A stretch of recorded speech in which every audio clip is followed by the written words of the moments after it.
put together a television broadcast, and when you move to a venue that you've never broadcast from before, well, it's that much more work. The tables, the electronics, dozens and dozens of people working hard for days to make possible a special broadcast, and that's what we've got going tonight. Yeah, it didn't quite go that quickly. At Citi Field in New York, the New York Mets play the Philadelphia Phillies. Tonight's special broadcast live from the Shea Bridge Terrace is brought to you by Geico.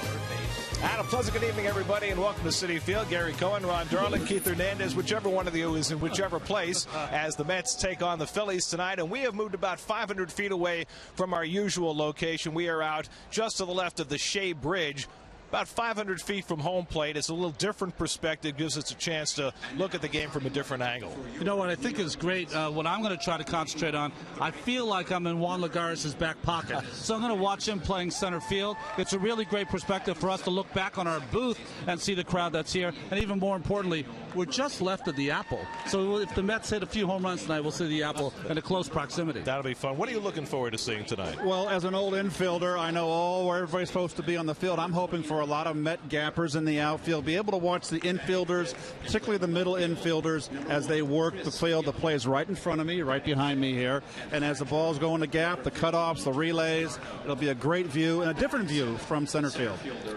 On the mound tonight for the Mets is Dylan G. The Mets have been pitching wonderfully lately. G has been the lone exception. 2 starts since the All-Star break. He hasn't fared well. Yeah, he has struggled. But, you know, coming out of the All-Star break, he was the one guy that needed probably to throw more than anyone else. His pitches have been up. He's not been where he's wanted to be. But against this lineup, without Marlon Byrd in the lineup, this is the one where he might be able to excel. He's got to mitigate, though, the damage from Ryan Howard, who kind of owns him. On the other side, a guy whose name is being mentioned in trade talks 48 hours before the deadline, a guy who has been pitching brilliantly, lefty Cole Hamels. You know, they haven't scored him a lot of runs, so his record is not what it should be. But Cole Hamels has been one of the best pitchers this season. So it's the Mets and the Phillies, baseball from a different perspective, at least for us tonight, as we broadcast from the Shea Bridge Terrace. It's the Mets and Phils, all the action on SNY.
Start something special with a great deal on a Honda now at your Honda dealer.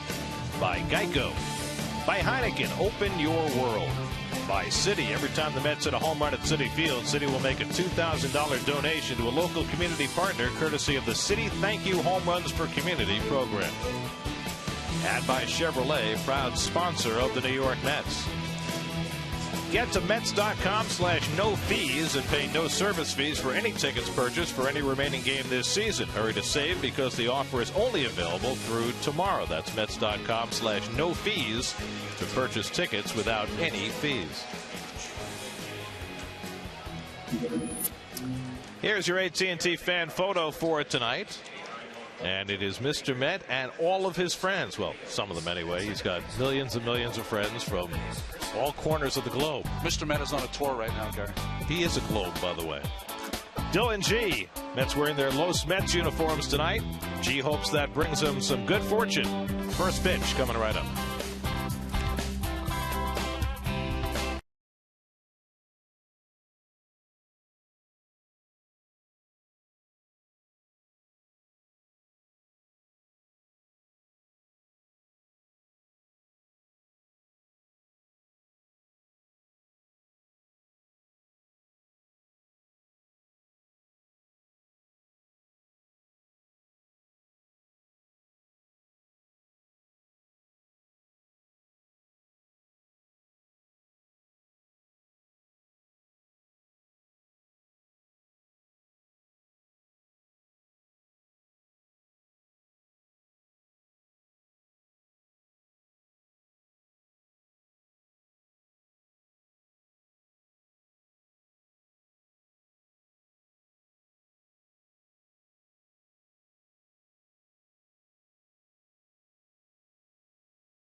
Bird, no, he hasn't been traded. He's got a bit of a foot boo-boo after fouling a ball off his foot. 4 hits last night for Bird, but a lot of left-handed bats in there tonight for the Phillies against Dylan G.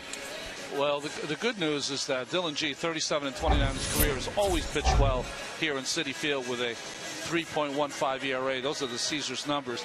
Problem for Dylan is that he's always struggled in his career against these Philadelphia Phillies.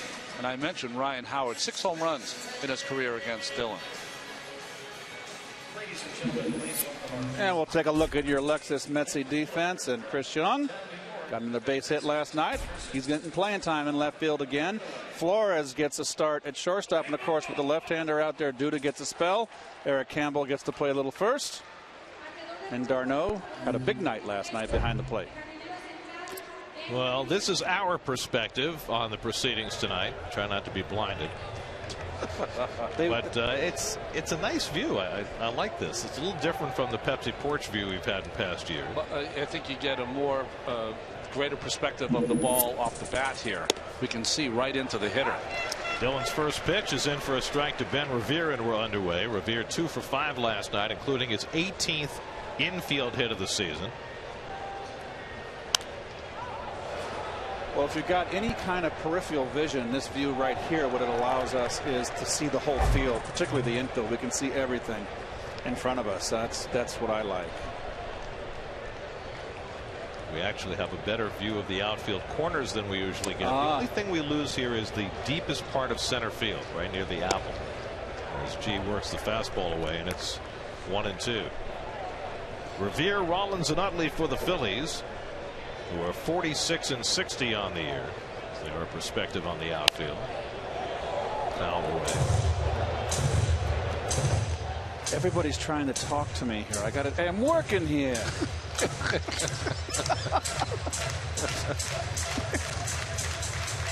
Sound like Ratso Rizzo.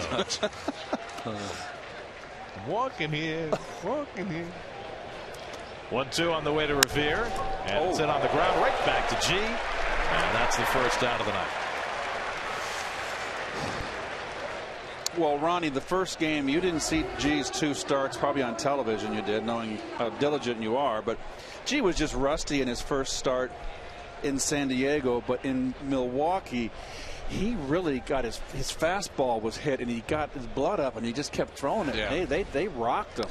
So I expect him to throw more off-speed stuff, mix in some more secondary pitches. I like you said that. He got his blood up, he got angry, and then after that, the 4th and 5th inning, he settled down, and maybe that's going to work to his favor here. Wound up striking out 6 batters in 5 innings. Jimmy Rollins takes a curveball for a strike. You would expect with all these left-handed bats in the lineup that you'd see a lot more changeups from G tonight. Rollins 0 for 4 in last night's game. Oh, nice hook. Goes right back to the curve and gets ahead 0-2. 2 good ones in a row. That's a good sign. This one has some bite on it. I like this pitch. Working quickly, and it's rolled out to the right side. Campbell takes it himself. 2 out. Is that second strike again? You know, when I think of the curveball from G, and you know he has that kind of spiked index finger, I think of when he throws for a strike. I don't think of a swing and miss pitch, but that was outstanding. So G already ahead of the game. In Milwaukee, he was behind by the time he got through the second batter. Jonathan Lucroy took him deep, and it all cascaded down from there. Chase Utley got a night off last night. Utley at 291, 8 homers, 50 RBIs, having a good year, but he's cooled off a little bit since the last time the Mets saw him in early June. And Utley takes below the knees. Well, the Nationals blew a 6-run lead last night. Miami scored 4 in the bottom of the 9th off Rafael Soriano and company. So the Nats lead down to a half game over the Braves. Mets 7.5 back starting the night. Bounced out to Murphy. 3 ground ball outs for Dylan G as he sets the Phillies down 1-2-3 in the first. Mets come to bat against Cole Hamels when we come back.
At first base against the left-hander, Wilmer Flores gets a spot start at shortstop.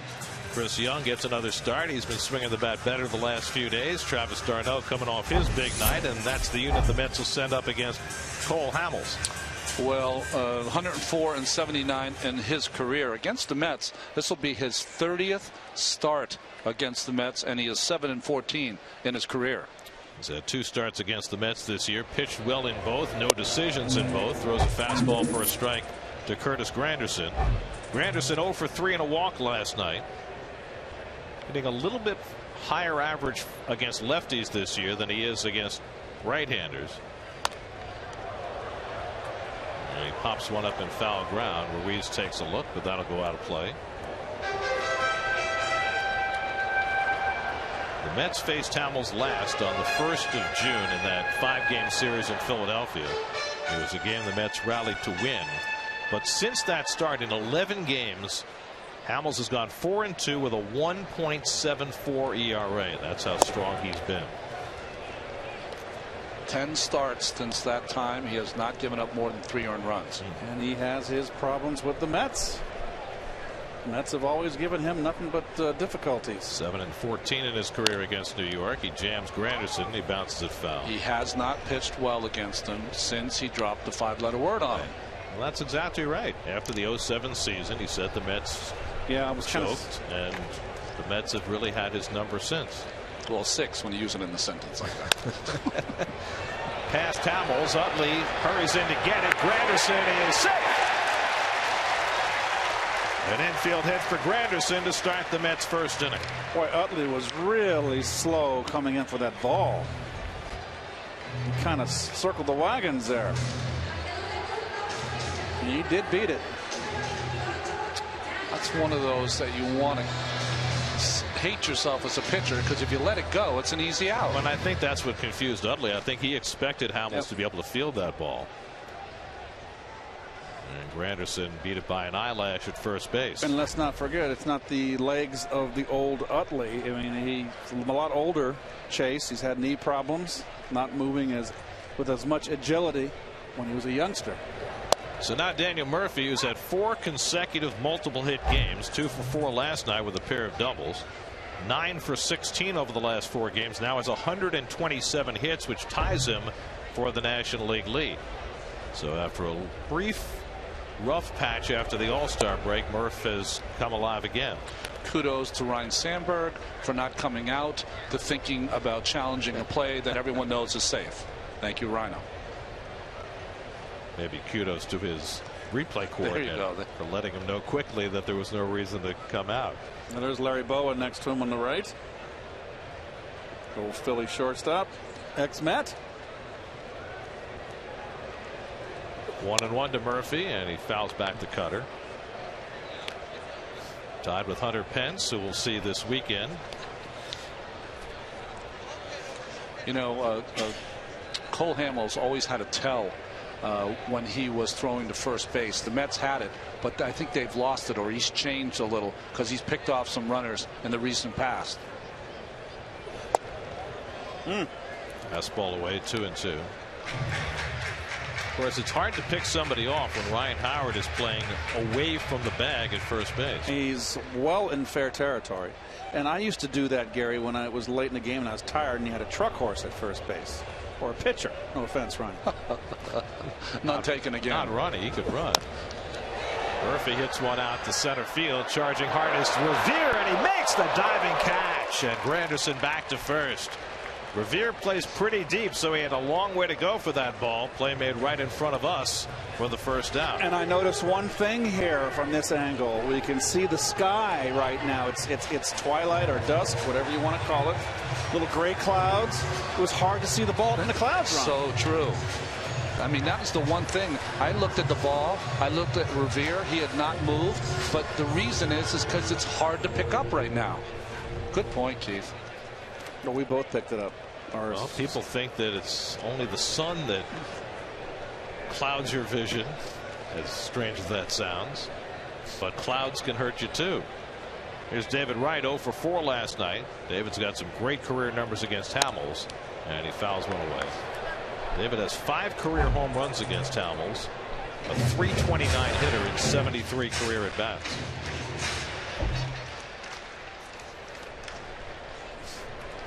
Hamels making his 30th career start against the Mets. Only one active pitcher has had more starts against the Mets, and that's Tim Hudson, who we'll see in the next series. Oh, nice curve. Big old bender there. One thing you get from out here watching Cole Hamels pitch is the great angle he gets from the mound. He really gets on top and gets that real vertical angle coming to the plate. Uses all of that 6'3" plus. David lifts one out to right center. Revere has it lined up, and that's the second out. You're finally getting around to your Coors Light Philadelphia Philly defense. Revere in center field. Sizemore getting the start tonight. Done a heck of a job. And really, if you look at 3/4 of this infield, that's the old championship infield right there. Rollins, Utley, and Howard, and Ruiz, of course, makes the fourth behind the plate. So now Eric Campbell, who has cooled down after his very hot start as the playing time has dried up.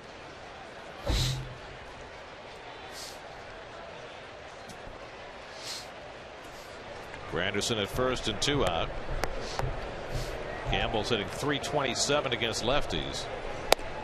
And he takes a fastball for a strike. Cole Hamels, when he first came up, you can see the grip of that curveball. It used to be a big roundhouse. It's not like that anymore. It's much tighter and with a later break.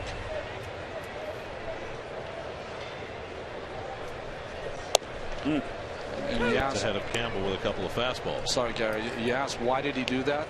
He had so many difficulties getting that to be called by the umpires that he had to tighten it up a little bit, and he has. Chris Young would be next.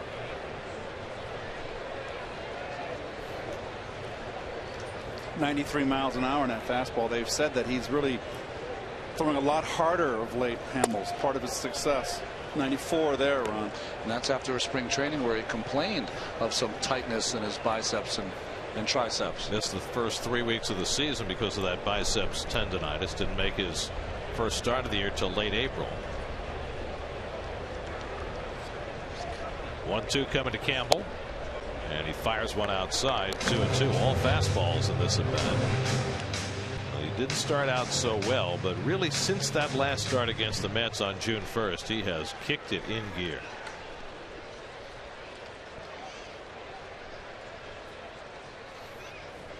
Granderson at first and 2 out. And Campbell lines one the other way, a base hit. Granderson pulls into second, and the Mets have 2 men on. Well, it is something that Campbell does well. That's why he's hitting .321 coming into the game. Watch the level swing on this bell-tie fastball. He goes right with it. He doesn't try to hit home runs. He knows he's a doubles hitter, and he uses the whole field. He's a gap-to-gap hitter. Nicely done. So 2 on and 2 out, and now Chris Young. Chris 1 for 4 last night, 5 for 11 over the last 3 games as he gets consistent playing time for a week and trying to take advantage of that. Granderson at second, Campbell at first and 2 down. That's got 4 first-inning runs last night.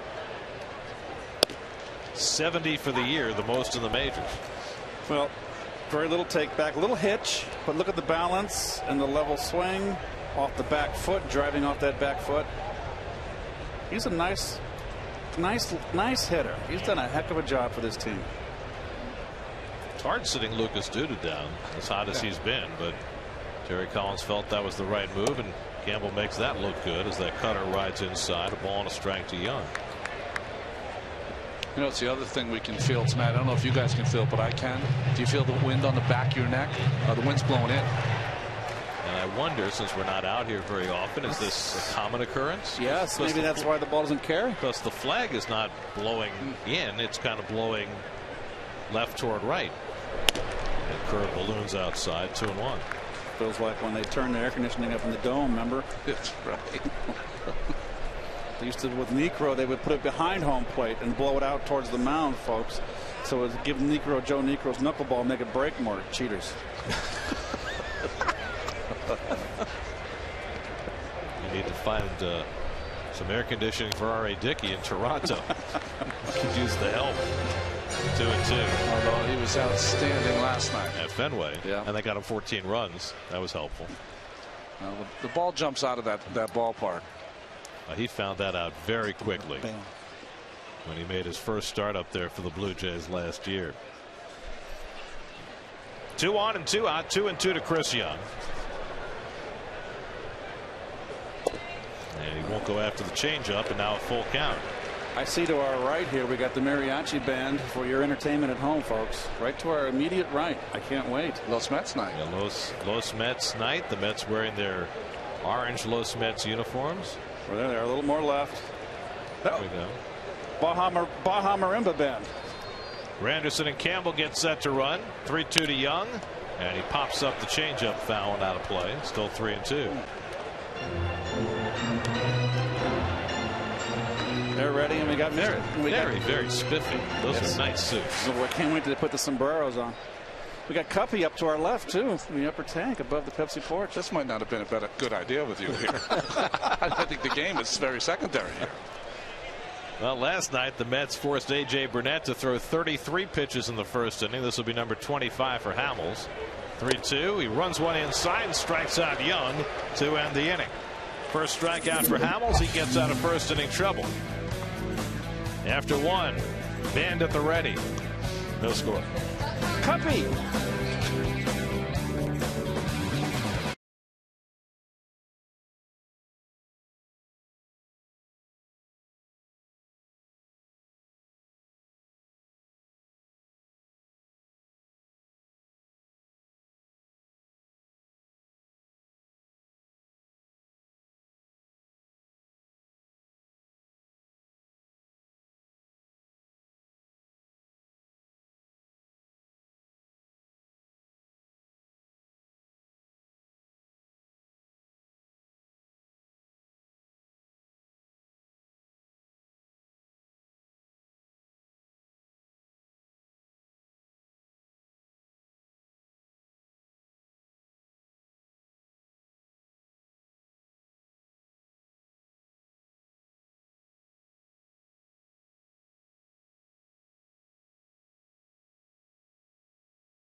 On the Shea Bridge Terrace.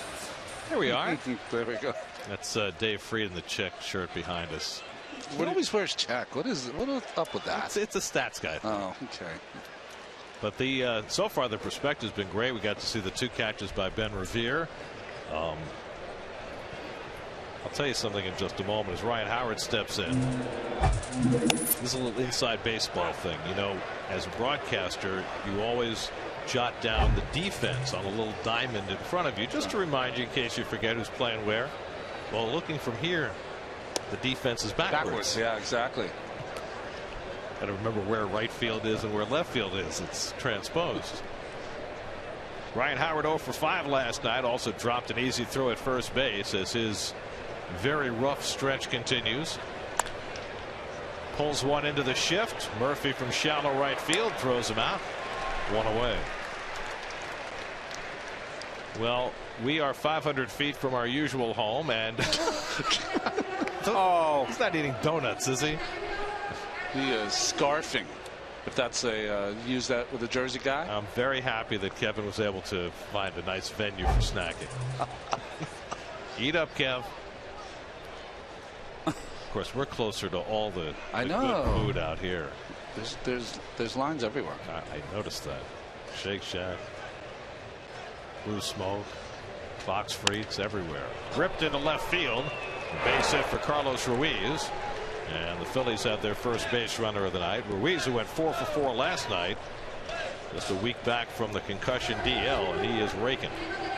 Well, whatever book the Mets have on Ruiz, they got to throw it out, because every time he comes into a game, he hits bullets all over the place. Well, he got a couple hits to left last night and a couple to right. So another guy that's not a home run hitter, doubles hitter, hits line drives. Now here is Grady Sizemore, and he is trying to reclaim his career. Sizemore was one of the best players in baseball for a 3 or 4 year stretch with the Indians back in 06, 07, 08. So many injuries, so many surgeries, trying to make a comeback with the Red Sox this year. It didn't go well. They released him, but 13 games since joining the Phillies, he's hitting .319 and trying to rev it up. Well, certainly not in the category of the last 3 years with Mike Trout, but he really was a player that was talked about all over baseball for his great catches, his timely hitting, his occasional home run power. For that 3 year stretch, 06, 07, 08, he had .279, .380 on base percentage, .499 slugging, 85 home runs in those 3 years. I mean, he was talked about as maybe the best player in baseball. That's just foul. But he's had elbow issues. He's had surgery on both his knees, including microfracture surgery, abdominal issues, back issues, 7 surgeries in all since 2008. As that one just sailed by Campbell's glove. Nice effort. Nice effort by the umpire there, first base umpire Jerry Meals. 1-2 to Sizemore. Got him with a fastball. Dylan G has his first strikeout of the night, and there are 2 away. That's something we're seeing a little more in this staff, particularly with young DeGrom, Ronnie, is more up the ladder fastballs out of the strike zone. It's a very effective pitch because you can't hit it. It's too high. Well, the great thing about it, at a 1-2 count, even if he doesn't swing at it, you've changed his eye level. You can come back with a changeup or curve. So 2 out, Ruiz at first. Here's Dominic Brown, 1 for 4 last night.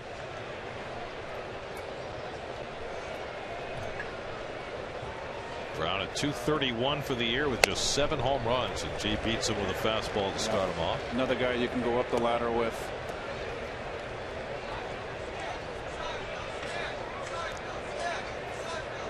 Now, this is a very important start for Dylan G. After back-to-back indifferent starts to begin the second half, that just missed the outside corner. Jordan Baker, a young umpire, on the balls and strikes tonight.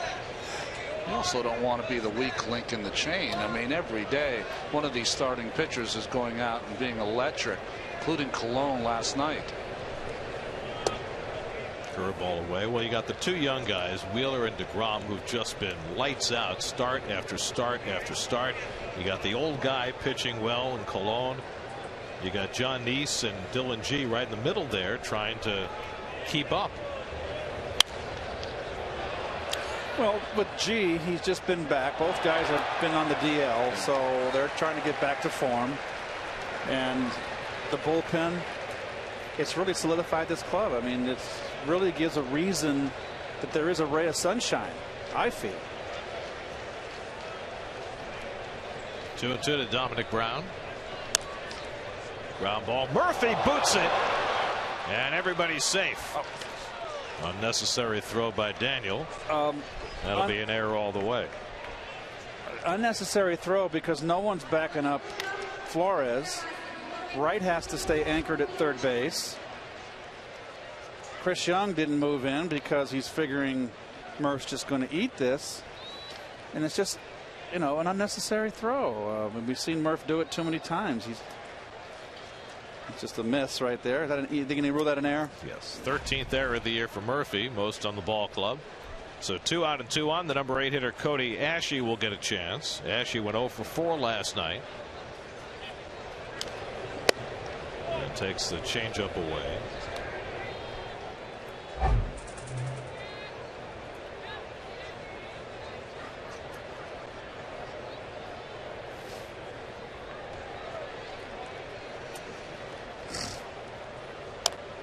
Chopped. Dillon's got it. Good stretch by Campbell. Side retired. Phillies leave 2. No score at Citi Field.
And right alongside, there's us. We can't talk, sir. I'm on the air. Okay? The game's on and we're on TV. And I got to talk to the audience. Okay? Sorry. Time for your lows never stop improving. Keith, you want to handle this one? Oh, well, no, I'm distracted. You take it. Well, Garrett. the Mets have won 13 of their last 19, as you might have heard. They haven't hit for a very high average, haven't scored a lot of runs, but pitching, splendid. It has been outstanding. It's kept them in the game. Gary, Ronnie, you were in Seattle. You saw the 3 there. I was in San Diego, as well as Milwaukee. And the difference on that road trip is Lucas Duda. Yep. If he doesn't get those timely hits, that could have been a disaster. Plus, you know what? When you have good pitching, the games are crisp. They're well played. Your defense stays on its toes. There were fun games to watch. Travis d'Arnaud had a big night last night, 2 doubles and a 3-run homer, and he takes the cutter inside. Now, this shocked me. Are you ready for this one?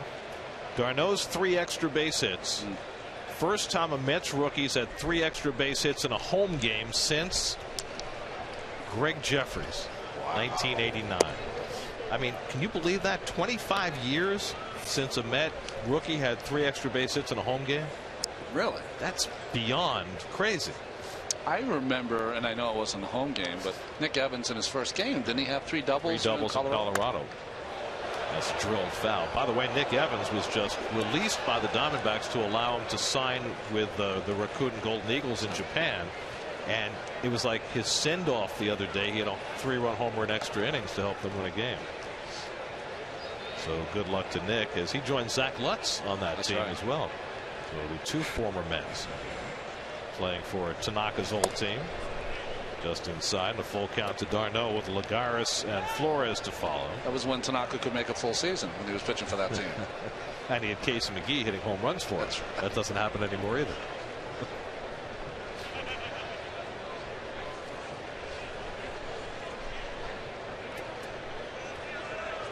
(3-2) to d'Arnaud.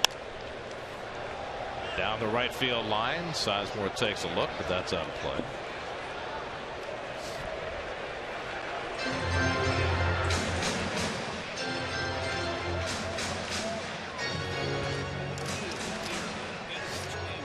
Hamels with his strikeout in the first inning has 1,635 in his career. Only 2 Phillies have had more. Steve Carlton, Robin Roberts. 3-2. Foul. I mean, Hamels is going places that he was always expected to. That's right. He's 30 years old on a team of graybeards, and yet they're talking about, perhaps, if they get the right deal, sending him away in the next 48 hours. It's hard to believe they'll get what they're looking for. Good changeup to strike him out. Second strikeout for Hamels. And Darno retired. Well, I love the motion of Hamels. He's a real tall, lean guy, but the thing he does just about better than anyone is he gets coiled and really close. You can see his whole number and his name, and then where's the baseball? Hides it so well in that tall body that you never see it till the last second. Takes a great athlete, honestly, to be able to lift your leg like that almost into his chin, delivery after delivery. No, he's got that beautiful motion. Lagares bounces one on the left side. Ashe makes the play. 2 out.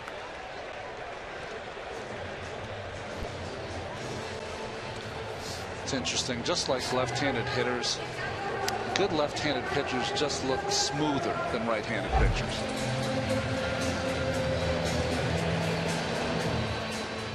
Oh, I thought it was the mariachi band for a minute there. That was Santana. You're a little fixated on the mariachi. Here's Wilmer Flores getting the start at shortstop tonight. He takes a fastball for a strike. Well, since Cole Hamels debuted in 2006, he's got more strikeouts than any pitcher in the National League. By the way, one of those guys on that list, Matt Cain, poked into center field, a base hit for Flores, and the Mets have a 2-out base runner. Well, the all-important 8th hitter to get that pitcher up. Anyway, Matt Cain had those dreaded words attached to his name today. Yeah. Going to see Dr. Andrews, which is never a good sign. You don't even want to go to Pensacola. That's how bad it is. And that's why the Giants felt it's so important to pick up a guy like Jake Peavy, because they feel as though they may not have Matt Cain for a significant period of time. Dylan G still looking for his first hit of the year. Sorry, folks, that's a little obtuse. That's where Dr. Andrews' offices are in Pensacola. Used to be in Birmingham. That's right. And now they're in Pensacola. You don't even want to go to Pensacola. Nice beach. Nice changeup by Hamels, and it's 0-2. I think there's an air base there in Pensacola. They were breaking the sound barriers. I think they were. I could be wrong, but I could be right.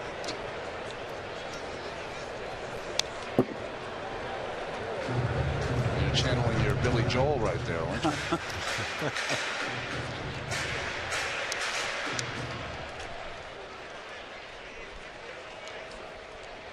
It's the best I've seen Hamels throw in a while. And he takes care of G with the changeup. And that'll do it for the Mets in the second. 3 strikeouts first time through the order for Hamels. No score as we go to the third, and you can strike up the band. Oh. Come on, under.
in the all-new Audi A3. Dylan G back to the mound for the third. Will take on Cole Hamels leading off. Hamels can hit. One thing about broadcasting back here, you get the aroma of food in the food court back here. Hamels lifts one into right center, and Granderson is there. One pitch and one out for G in the third. Well, there are a lot of food stands here, and I understand there might be a food delivery incoming. And there's a new item that they've got here at Citi Field this year. I'd never heard of this item before. Yeah. Bacon on a stick. It sounds unbelievably good. How much? What'd you put on that last road trip? You said around 5 pounds. Yeah, I did too. So you and I are in the same boat. All of us. You know what? That's what October and November are for. We'll get after it. It won't be long. By the way, bacon on a stick is from Pig Guy NYC. Pig Guy NYC. Good curveball by G to start off Ben Revere. 0-1. Used to be bad to be a pig guy. Now it's good.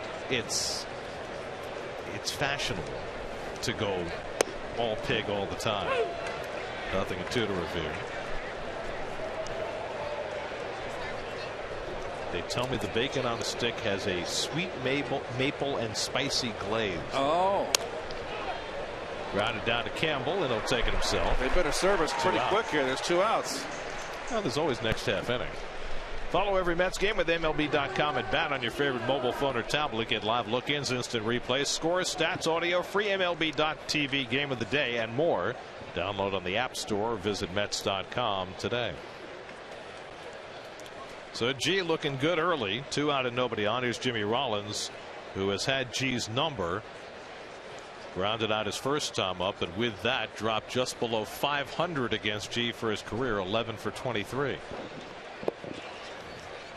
And Dillon starts him off with a fastball for a strike. Ronnie mentioned that G has had his problems with the Phillies. I would say that his problems against the Phillies have been historic. Yeah. G's lifetime ERA against Philadelphia is 7.15. That's the highest ERA of any pitcher who's ever made 10 starts against the Phillies. Rollins deep to right. Granderson back, and it's out of here. Jimmy Rollins continues his ownership of Dylan G. 14th home run of the year for Rollins, and the Phillies jump in front 1-0. That's the 14 home runs. That's the 12th from the left side of the plate for Rollins. Came on an 0-2 pitch. Well, that's really been the issue for Dylan G, is that fastball inside, something he was commanding so well before he got hurt. This 0-2 pitch, if you miss with this as a pitcher, you've got to miss 3-4 inches inside. He missed the half a foot back over the plate. Chase Utley takes a fastball for a strike.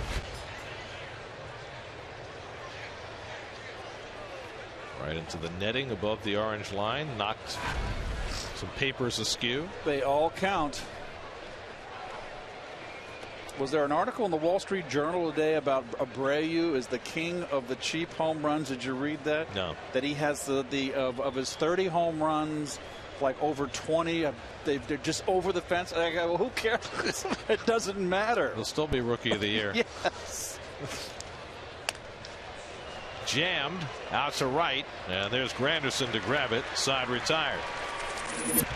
But the Phillies grab the lead. Jimmy Rollins' 29th career home run against the Mets. 1-0 Phillies.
We've got bacon on a stick. It's the first time I've seen it. It's a very large piece of bacon. This came from a large pig. You're speaking. I'm going in. Okay.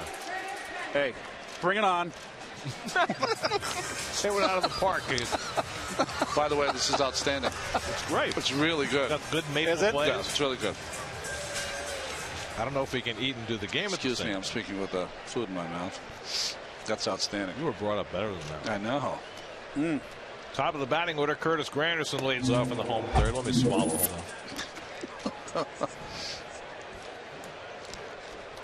Granderson had an infield hit his first time up.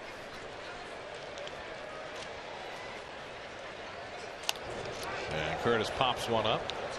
That'll go foul out of play. Granderson, Murphy, and Wright with the Mets down 1-0 in the third after Jimmy Rollins' home run. You like that, RJ? Yeah, Ronnie's going to town on this thing.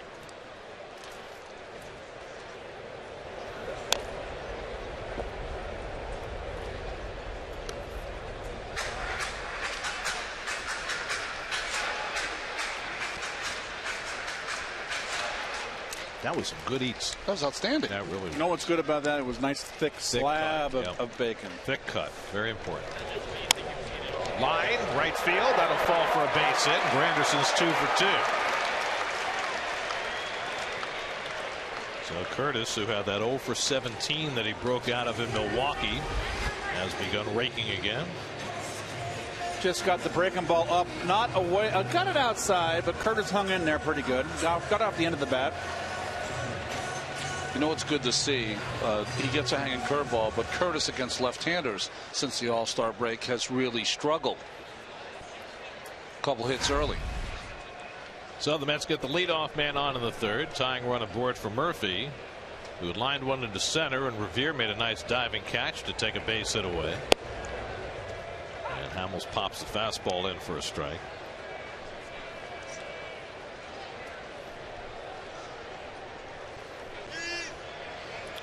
$11 batters, 10 first pitch strikes for Hamels. It's a good path to success. He threw one by Murphy with a cutter, 0-2. Not a good swing from Murph there. That's that feeling swing where he feels for it. He had no rotation. David Wright waits on deck. That's put up 7 runs last night on 9 hits. Curveball, double play ball right to Utley. Rollins with the turn, 4-6-3 double play. 2 out and nobody on. Didn't hang that one, Ronnie. Well, curveball down, there's nothing you can do as a hitter except hit that into the ground. And I mean, when you have those two guys, they've been doing it as long as anyone's been doing it at second and short. Flip right there. Rollins can come scraping across the bag and make it look easy. And the key to that backhand flip, unlike some who we've seen try it, there's a great rhythm to the catching and the flipping. There's no hesitation in there to rear back and make the flip. You know what I mean? It should be a one-piece thing instead of 2 pieces. David Wright lashes one down the left field line. That's a base hit. Right around first, heads for second. Brown's throw coming in is cut off. David Wright with a 2-out double. His 25th double of the year.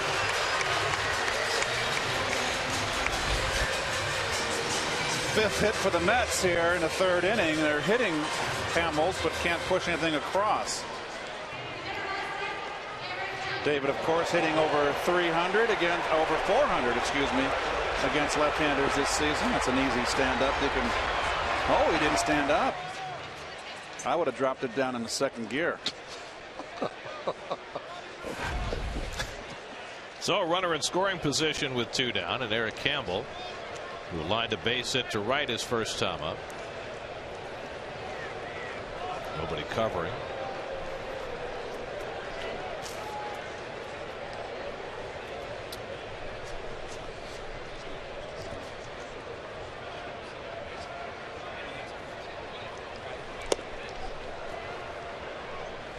Well, we'll take another look at the backward flip here.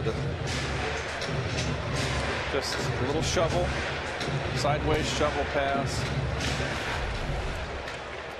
Something that you would imagine Earl the Pearl doing in his prime.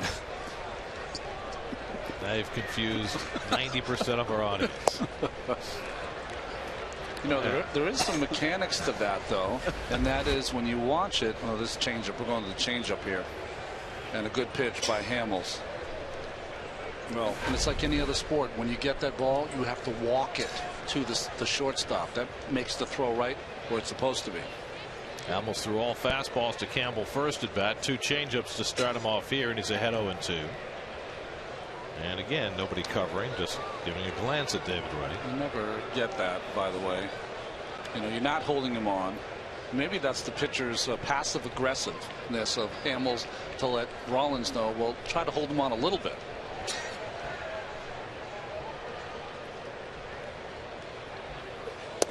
Got him with 3 changeups in a row. 4th strikeout for Hamels, and that gets him through the 3rd inning. Mets had a couple of hits in that 3rd, but they come up empty. Hamels has given up 5 hits through 3, but he's got the 1-0 lead.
It was 3 seasons ago, the last out of the season for the Phillies, as they were eliminated by the Cardinals. And as he stumbled out of the batter's box, Ryan Howard tore his Achilles, and as the Cardinals celebrated, the Phillies mourned not only the end of their season, but a complete career-changing injury to one of their most important players. That was the best pitcher's duel I've seen in quite some time. That was Halladay against Carpenter. Yep. Carpenter just edging him out. 1-0. Well, since that injury in the 2 2/3 season since, Howard has gone from being an MVP perennial candidate to being a replacement level player. That's what he's been. And it's been kind of sad to watch, to be quite honest. That 2-seamer just missed inside. 2-2. Make it 3-1. Carlos Ruiz on deck. Grady Sizemore behind him. Howard usually perks up at the side of Dylan G, though. And there's a strike. He's got 6 career home runs and 18, make it now 19 at bats against G. That's a lot.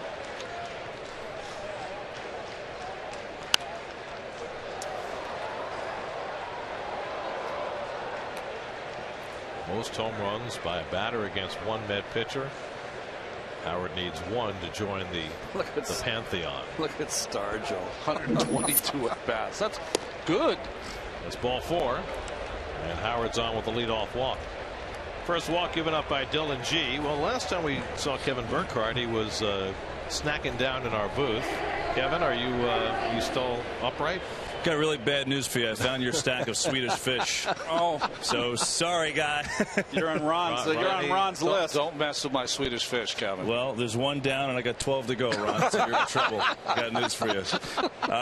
You know, it's interesting. You're talking about Howard and watching him so casually up here in the booth, and all those points. And the Phillies are really the most intriguing team as this trade deadline comes, and and what they're going to do, if anything, to change the roster to get rid of some of this salary. I think maybe the most tradable piece they have as far as ease and things like that is Marlon Byrd, the former Met who I spoke with today. You see Ruben Amaro Jr., the GM, who's the guy trying to do just that.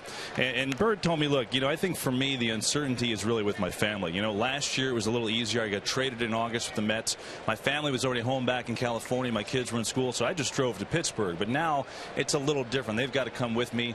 I'd be lying if I said there weren't some sleepless nights, but it really doesn't affect the way I play. Obviously it hasn't. He's had a great year. He said, the one thing is, though, I started my career here. I kind of like to finish it here. I mean, I think there's something to that. That being said, if Amaro has a deal on the table, it's business. I get it. Let's go back to you guys. More Swedish fish for me. Just don't touch the York peppermint patties, okay? Those are sacrosanct. Or the mixed bag in the refrigerator, all the mixed chocolates. Well, now you're giving me ideas, Keith. I didn't even know that was there. Mr. Goodbar, Hershey's. 2-2 to Ruiz, and he fouls it back. We'll see if the Mets can get Ruiz out. They haven't got him out yet in this series. Marlon was talking about, all the considerations you have to go through when you might be traded at or near the deadline. I kind of like Bartolo Colon's take on it when he was asked about it after the game last night. As Dylan misses with the curveball and he stopped the swing. He said, way back in 2002 when I was traded from Cleveland to Montreal, he said, I followed the whole thing. It upset me. I worried about it. He said, and then after that I realized there's absolutely nothing I can do about it, so why bother worrying? Out at second, Murph with the turn. And out at first, double play. 5-4-3, 2 out and nobody on.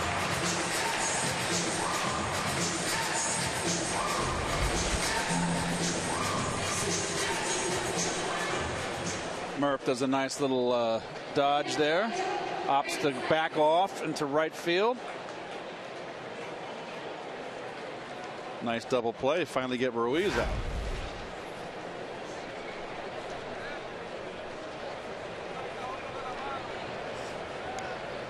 So 2 out and nobody on now. Grady Sizemore. I'm watching Murph on that turn, and I'm wondering why he doesn't use that move more often. Is it because sometimes he doesn't get there in time? Well, I think that might be part of it, Gary, but even more important, all second basemen will tell you, you can't become predictable, because if you become predictable, then the guys are going to know where to go to take you out. Sizemore yanks one foul. The old good one is to use instead of going into right field, to go into left field, so the bag's in front of you and they have to slide into the bag, and it gives you some protection. But that's a tough position.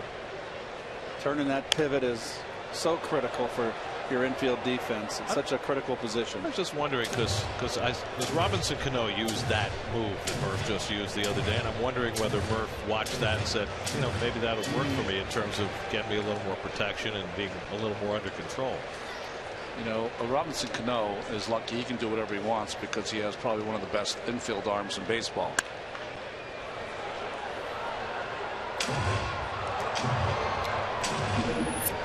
He is pretty slow. Yeah, right. Sizemore struck out his first time up. Cano plays it a lot like Manny Trio. But the Phillies. Good call. That sidearm. Yeah, that little, very casual. There's a lot of style to it, right? Manny had that arm. Every time he made that casual flip, Manny Trio, I thought he was going to throw it away. Never did. Never did. He was smooth. Breaking ball drilled down the right field line. Foul. But did it hit the pole? It's a home run. So Grady Sizemore with a home run, his third of the year, and the Phillies now have a 2-0 lead. Well, that double play was right on time. Now our angle right there, folks, was just, hard for us to see. Slider down and in, left-handers, they like it there, don't they? And yes, sir. Boinked. So Sizemore, who had 2 for the Red Sox, it's his first for the Phillies, his third of the year. And Dominic Brown hits a fly ball out to Lagares in center. That'll do it for the Phillies, but their second home run in the last 2 innings. First Rollins, and now Sizemore going deep against Dylan G. Sizemore's first home run as a Philly, and it's 2-0 Philadelphia.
Chris Young leads off the home 4th inning with the Mets down 2-0. It takes a strike from Cole Hamels. Young struck out his first time up, 1 of 4 for Hamels over the first 3 innings. He's given up 5 hits, but kept the Mets off the board. This one's drilled to deep left, but Brown over toward the line, and he runs it down for the first out.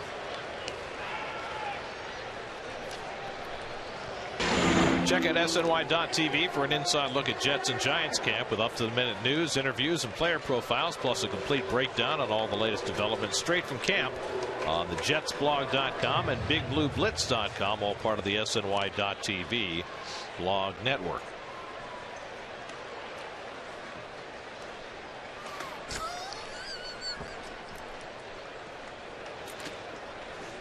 Here's Travis d'Arnaud, and he swings over the changeup, 0-1. So Hamels is now facing his 15th batter. He's thrown 14 first pitch strike.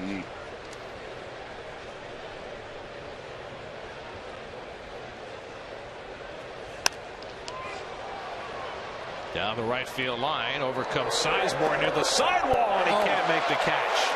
That wall comes up on you very quickly. We had a great perspective of that from where we're sitting, watching Sizemore meet Wall as the ball arrived. Well, he picks up the wall. He just missed it.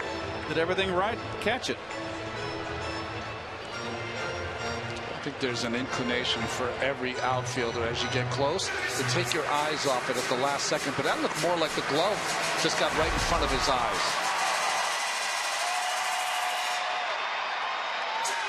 So d'Arnaud gets a life.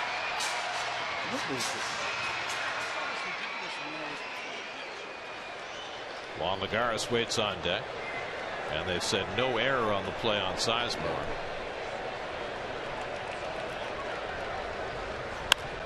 D'Arnaud bangs one to short, and Hamels makes the play. Rollins makes the play, 2 out.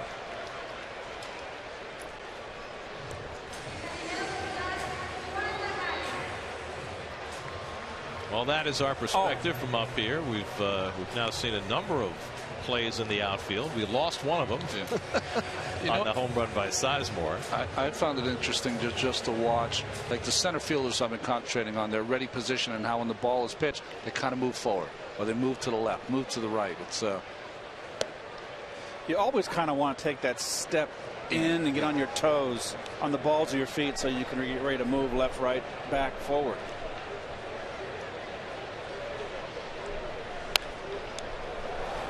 Thinking though in an extra longish game you have to do that 150 times or so, right?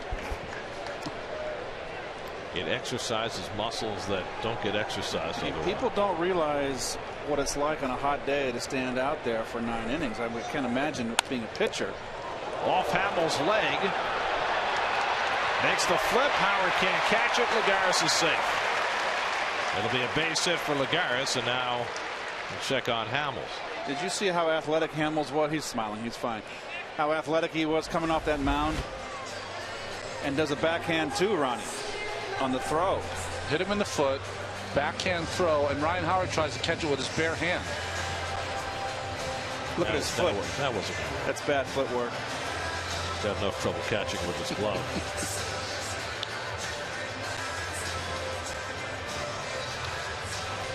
Really no play for the left-handed pitcher other than maybe scooping and shoveling it, but that's a heck of a play. Yeah. You got a guy who knows how to play first base. It's an out. That would have been a heck of a play. Trainer came out to see Hamels just to make sure he was all right, and clearly he is. This is just a real athletic play. Howard does the right thing outside the line, but look at his foot. You've got to have your foot on the edge of that bag on the foul side. You know what would have been the better play for Hamels? Try and hit Lagares in the back. That's right. If he does, he might be out for running out of the baseline. Here's Flores with 2 out and a runner at first. Wilmer singled to center his first time. Hamels has thrown 18 straight strikes, by the way. Make it 19. Wow. He's on a Halladay kind of run now.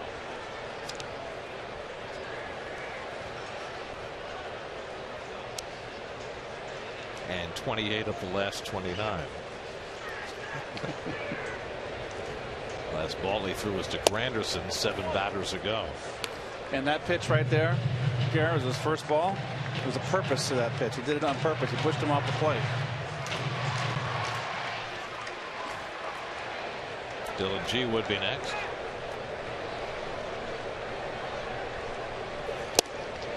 Beat him with that cutter inside, and it's 1-2. He is really in top form, Hamels.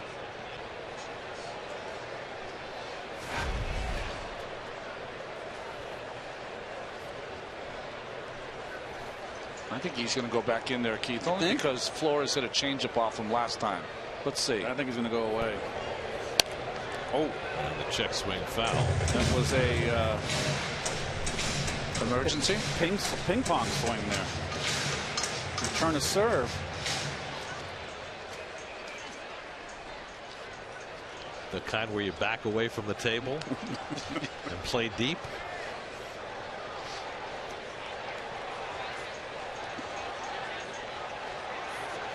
He's calling for the throw to first. Not much impact of the throw to first when the first baseman's 5 feet off the bag. Now, if you're a pitcher who reads the swing, you have to go back with that fastball because he was so late. But will Flores try to turn it up? Another cutter.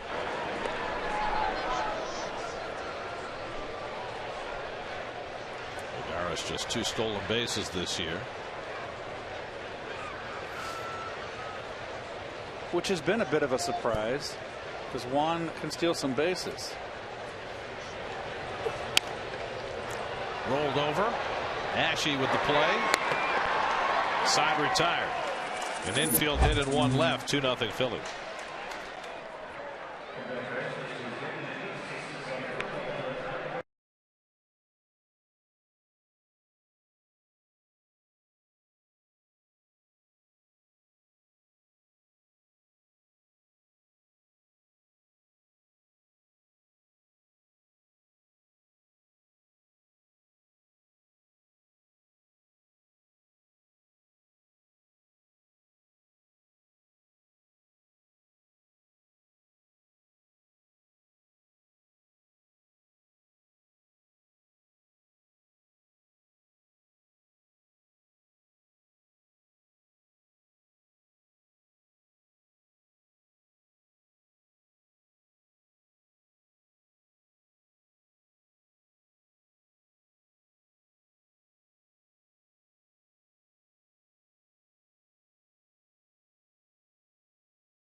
Is with you today. A little different view of the game. This is where I grew up watching games here at Shea Stadium for years, all the way at the top of the upper deck.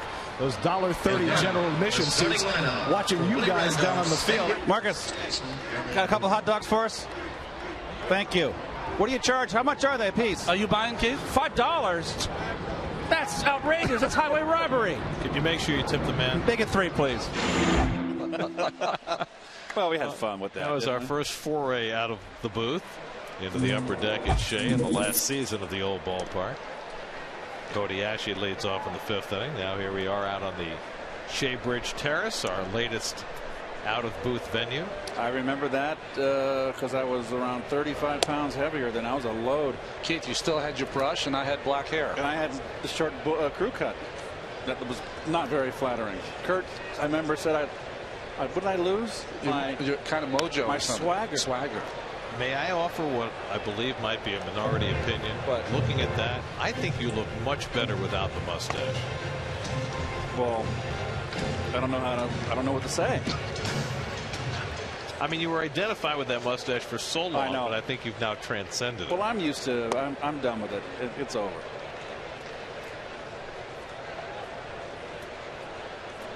Dylan G's given up a couple of solo home runs the last 2 innings to Rollins and Sizemore. 2-2 to Ashe, and the curveball down. Full count. Pitcher Hamels on deck, and then Ben Revere in the 5th.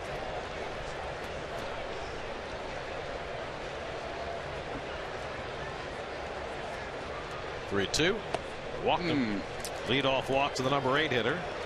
Second walk.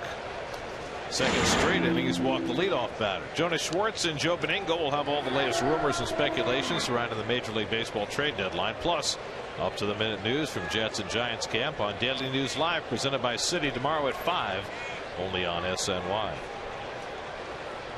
So Hamels presumably up there to bunt. Flied out to right his first time up. 2 sacrifices to go with his 8 hits this year. Nice. And he drops down a beauty. Right hesitates and then makes the play. 5-3 on the sacrifice, moving Ashe to second. It was a little awkward. Campbell didn't know whether he should take the bag because he was coming in to charge, or let Murphy take it. It was an in-between, not in-between bunt. Perfect bunt. Well, David, really, he barehanded it, and that's fine. But that's probably why he had a little double clutch there. He probably could have filled it with his glove, but that's picky. So now Ben Revere has been up twice, grounded out both times. Ashe at second and 1 out.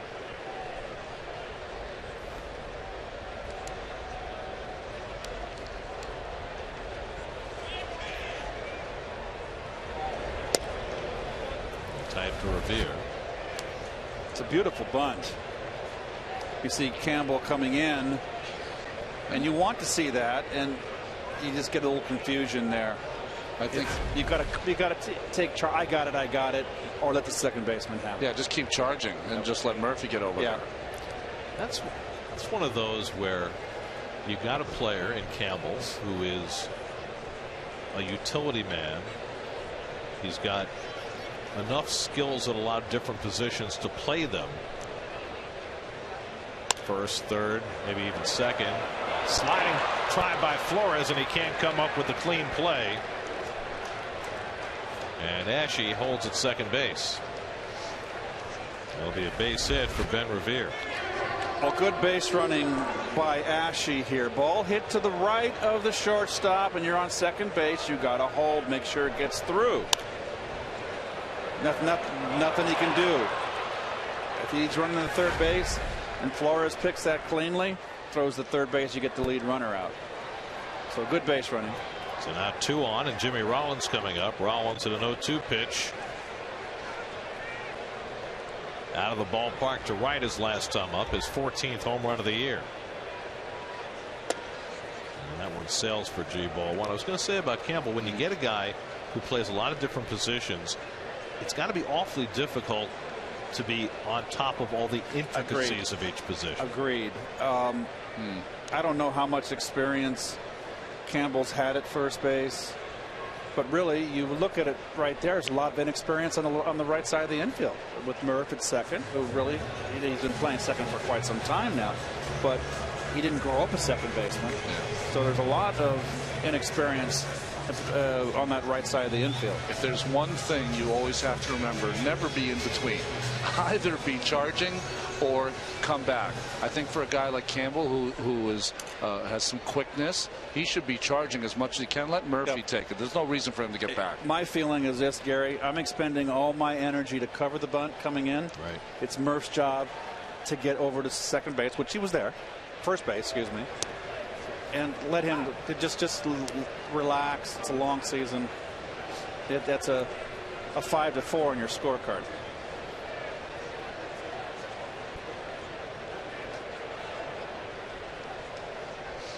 One and one to Rollins with Utley waiting on deck.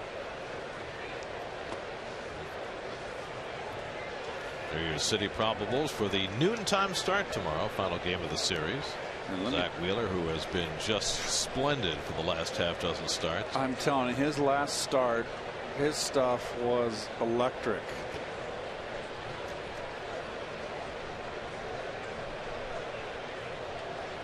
Having trouble throwing his curveball for strikes right now is G. Well, as a starting pitcher, G, you're watching the entire game. You're watching Cole Hamels throw. So you realize right here, this is an inning you've got to get out of. Yep. You know, a double here, that might be the end of the game. Check swing foul. That's a big strike for G. 2-2. Up and in fastball. Utley looming on deck. That wind is really picking up behind us. It is. That's what I think is why balls don't get out of here in right, at least in right field. I can feel the wind at my back. It's really a wind tunnel we've got here because it's all open behind us. It's sailing right from the street out into the ballpark. 2-2 coming. Curve ball. This was much how it was, Gary, at the old ballpark, the old Busch Stadium that I played in, was that it was a Coliseum type stadium, and the only open spot they had, the stadium at Bull Busch was 1 foot, 1 level below street level, and the only open area was dead center, and the wind would blow in from center. So that was one of the toughest parks to hit a home run in. It was pretty big too. 414 to center. Rollins fouls off another one. Jimmy Rollins earlier this year became the Phillies all-time hit leader, passing Mike Schmidt, also first on the all-time Phillies doubles list. And we never talk about his defense, but we should. Multiple Gold Glover. Yeah, he's solid. 7th pitch of the at-bat coming to Rollins, and he pops it up.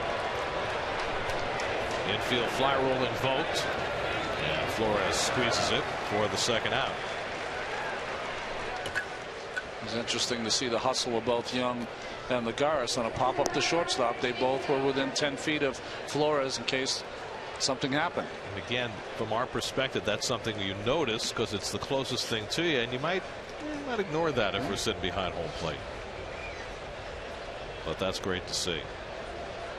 So a lot of these pop-ups that we see, that guys like the other night, it's probably become this wind shoot right here. It makes things a little bit difficult on high pops. So now 2 out and 2 on for Utley, who's grounded to second, fly to right, 0 for 2. Again, G struggling with that curveball.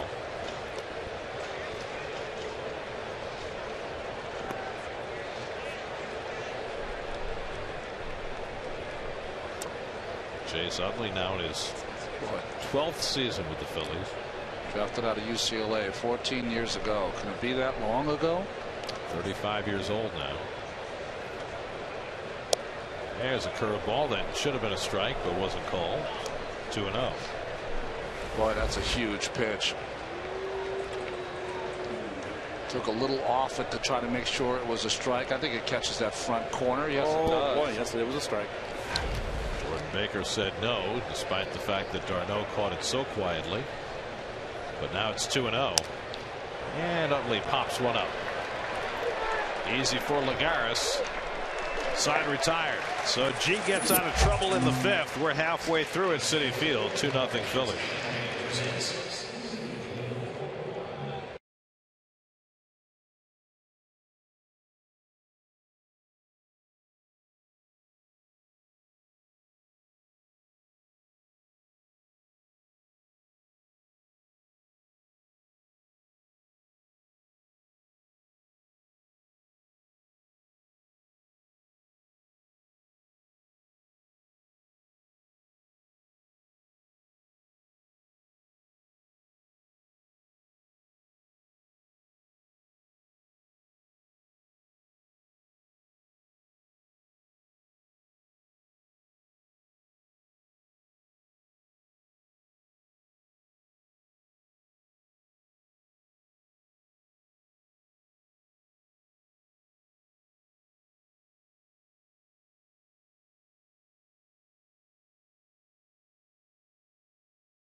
Well, this is us.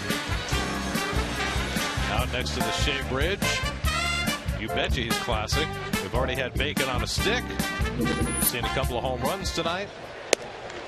Dylan G leads off the home 5th and takes a strike. And guess what? We have more food. Unbelievable. We've got the new tacos from El Verano Taqueria and the brand new spanking new flavor of Cholula hot sauce. It's got the iconic wooden cap, but it's green. It's the green pepper sauce. And is it iconic if it's green? It's hot. It's wooden, isn't it? Oh, okay. So you like checking? Wooden. It doesn't matter the color. If you like spicy, this will go great on your omelet in the morning. Have you tried taco. it? Have you tried it? Oh, it's delicious. Is it very spicy? I like it's very good. Yes, it's got a little giddy up. That's the way we like it. Dylan G goes down on strikes. 5 strikeouts now for Hamels. 1 out in the home 5th. Probably gonna have to try this now. Did you like the lime on the tacos? Yeah. To go with the Cholula? Yeah, not too much, but don't overdo it. Don't overdo the Don't lime. want it to affect the flavor of the Cholula. Sort of like am I going to be able to talk once I have this Cholula hot sauce? Just small portions. Okay. Moderation's never been my forte. I don't think I've ever had a taco without a margarita. I mean, I'm sure we can arrange that. no, not allowed. Give me an idea. I'm not working tomorrow. Curtis Granderson's already 2 for 2 tonight. I'm not sure how I'm going to eat this and describe this play at the same time, but I'm going to try.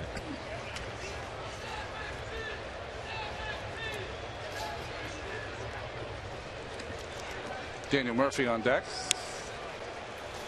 Yum.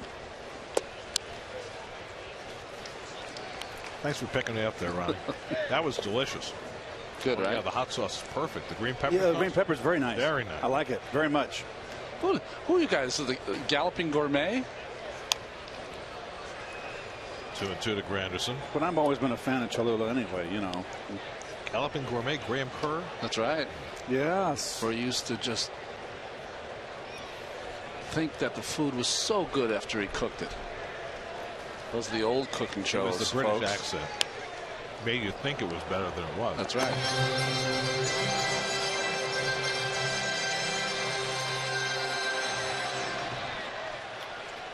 Well, we've been very well fed here. I wonder what's next. Got to be dessert at some point, right? 2-2 to Granderson, and he lifts one foul. It's been an interesting evening for Hamels, who's given up 6 hits over the first 4 innings, but it's never felt like he's been in trouble. Kind of like Cologne's game last night. Granderson hits one out to left, and Brown is there. 2 out. Mets upcoming schedule brought to you by Heineken. Day game tomorrow. Set the alarm early. Noontime start. Then an off day Thursday. Then the Giants are in for 4, including another noon start next Monday. Then the Mets go to Washington and Philadelphia. 3 in Washington and 4 in Philly. Should see some campers tomorrow, right? Campers tomorrow. Campers on Monday. Got 2 wraparound series in a row. That's a series that goes to Monday. Had a lot of 4-game series this year, haven't we, Gary? More than usual. Seems like it, right?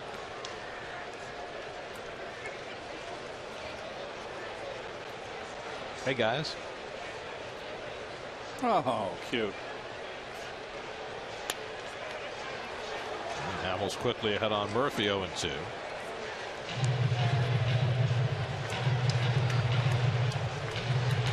That's the last 5 seasons for Hamels. Last year, a bit of a blip, but he is right back on the ball this year. 0-2. And Murphy fouls it away. 20 batters, 19 first pitch strikes for Hamels.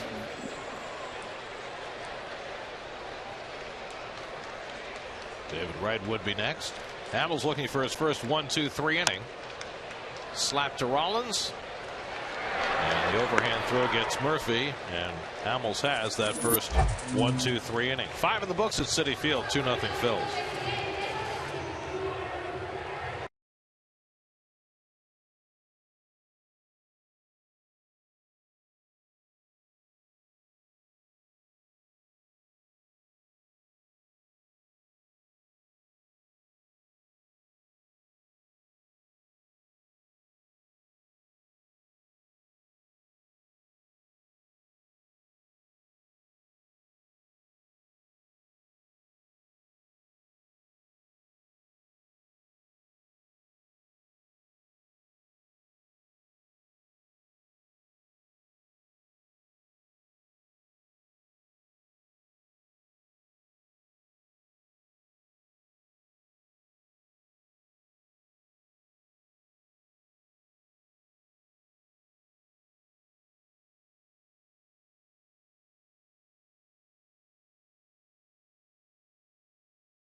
Slow Motion is brought to you by your Mercedes-Benz Tri-State dealers. Visit them on the web at searchmercedes.com.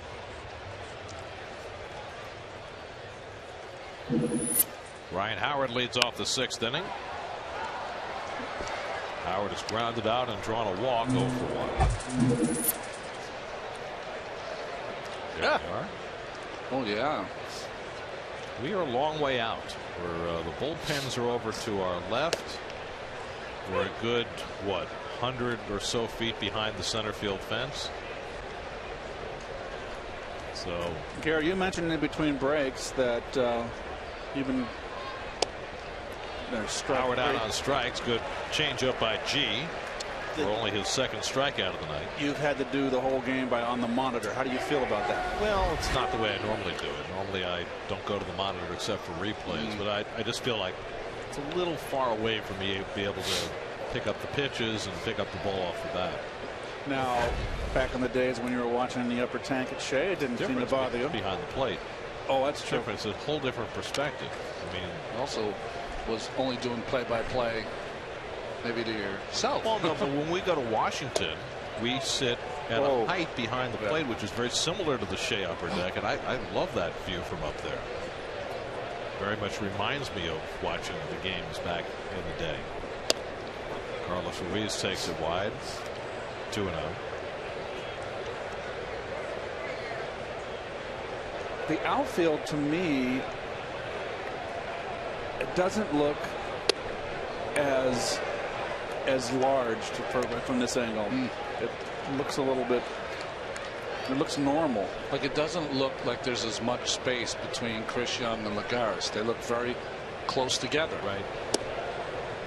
Even the 2 guys closest to us, Lagares and Granderson, look like they're not very far apart.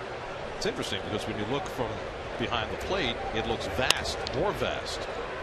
Murphy backing up to play that grounder and throws out Ruiz for the 2nd out.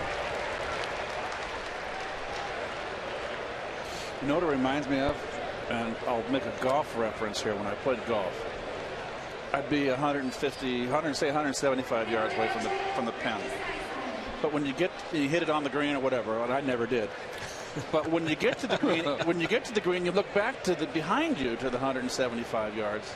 It looks further when you're swinging, as opposed to when you get like we're like in center field now. It looks smaller. It's true. It looks normal. There's Grady Sizemore, who hit his first home run as a Philly, banging one off the right field foul pole his last time up, his 3rd home run of the season. Dominic Brown would be next.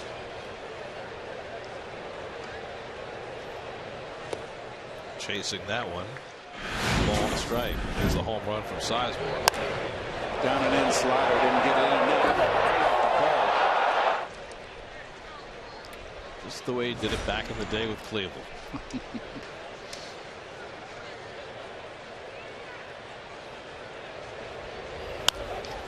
Rolled over. Another chance for Murphy. And the side retired. 1-2-3 inning for Dylan G in the top of the 6th. That's down 2-0.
New York Mets baseball on SNY is powered by Verizon. Create, share, and save every Mets moment all season long with the latest devices and accessories from Verizon, America's largest and most reliable network.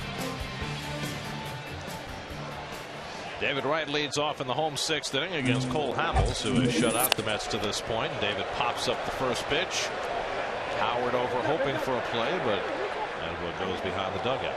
You know, I saw something, guys, that I would never see in our booth. I saw Jonathan Papelbon come out and walk into the bullpen. He only comes out, I guess, at the bottom of the 6th. Did you tell him to go sit down? Like the last time I did? Yeah. That was at Fenway. That was a classic. After the Omir Santos home run. Wright drilled a double down the left field line his last time up, and he goes around in the half swing. And he's quickly behind 0-2, and it seems as though every Met has been behind 0-2 against Hamels tonight. There you see David's career numbers against Hamels.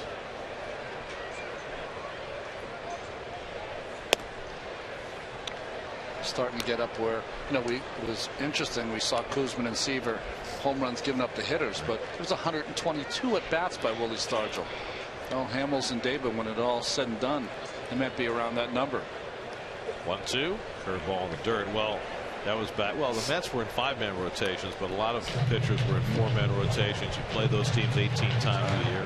Right. What did I have? Around 145 at bats. Most of my career was against Carlton. 2-2 coming. And the curveball got him. Yep, it did. 6 strikeouts for Hamels. He's retired 5 in a row. Let's check in with the studio with C.J. Papa. A game break brought to you by your local Tri-Honda dealer.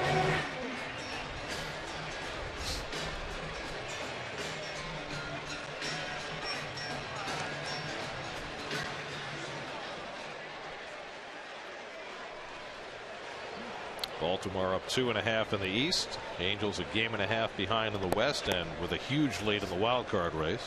Who were the starting? Oops. Campbell grounds one for Rollins, and quickly there are 2 out. Who were the starting pitchers in that scoreless game in Miami? Strasburg and Alvarez. Okay. And that game is now where? 5th? Bottom 5.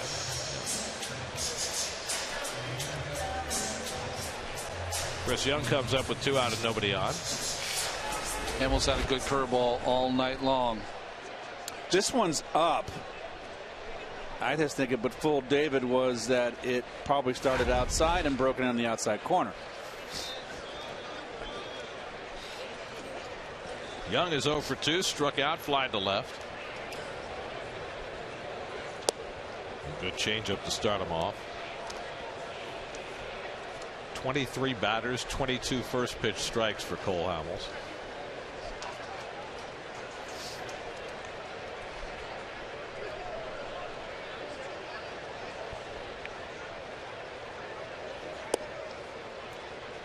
Well, Keith said it early. He hasn't seen Hamels this good in a long time. He just looks locked in. Even every pitch has a purpose, huh, Ronnie? The pitches that he missing inside to set the outside corner up. Beautiful. Fastball, 1-2. You just sometimes can see just by the body language of a starting pitcher if he's locked in, eye of the tiger, whatever phrase you want to use. You could tell from pitch 1 that Hamels was there. 1-2 to Young, and the curveball inside. Well, with Hamels also, you know, and we've seen it against the Mets because he struggled against them maybe more than against other teams. There's a certain petulance sometimes when things aren't going his way. But everything's gone his way tonight. 2-2. Got him with a changeup. 7 strikeouts for Cole Hamels. He's retired 7 in a row. 6 in the books now at Citi Field. Hamels rolling. Mets down 2-0 heading to the 7th.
4 left-handed pitchers in Phillies history with 100 or more wins. One pitching for them tonight. One has a one-word name associated with being a left-handed pitcher. That's right. And then there are 2 others. Dominic Brown leads off in the 7th against Dylan G, who comes off a 1-2-3 6th. Brown is 0 for 2 tonight, and he takes a knee-high fastball for a strike. Well, wish granted. Okay, you're on TV, pal.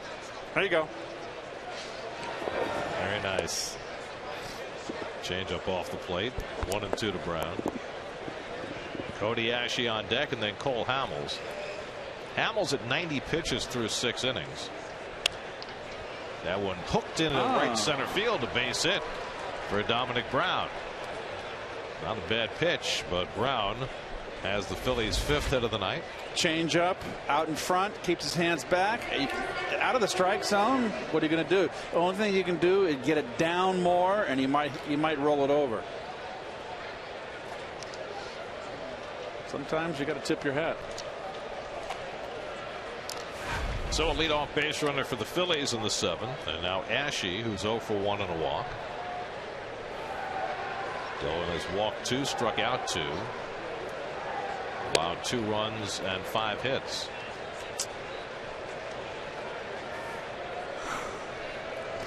I was going to say about Hamels, 90 pitches through 6. We saw him throw 133 pitches in a game against the Mets earlier this season.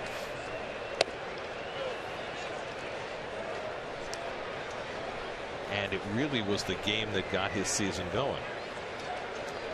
It's almost like his manager said, you know what, I have the utmost confidence in you. This is your game.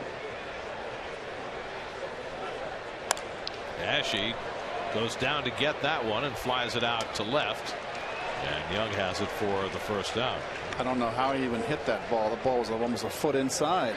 And almost on the ground. Well, he had to because it was hit and run. Brown was running on the play, so he had to try to put it in play.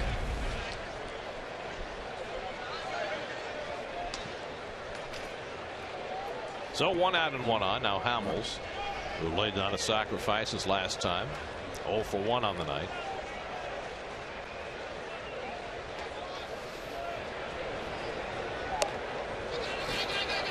And gets that one down nicely. This time Campbell allows Murphy to cover. Lesson learned. 5-4 on the sacrifice. And Brown down to second with 2 out. See, that's all you ask for, Keith. A little progress, a little development. Yeah, sure. I'm sure that Tim Tuffle, who does the coaching of the infielders, advised him. Oh, sorry. Just this is textbook. Ball is down. He catches the ball with the bat. He doesn't hit the ball with the bat. When you catch it like that, you deaden it, and that makes for a perfect bunt.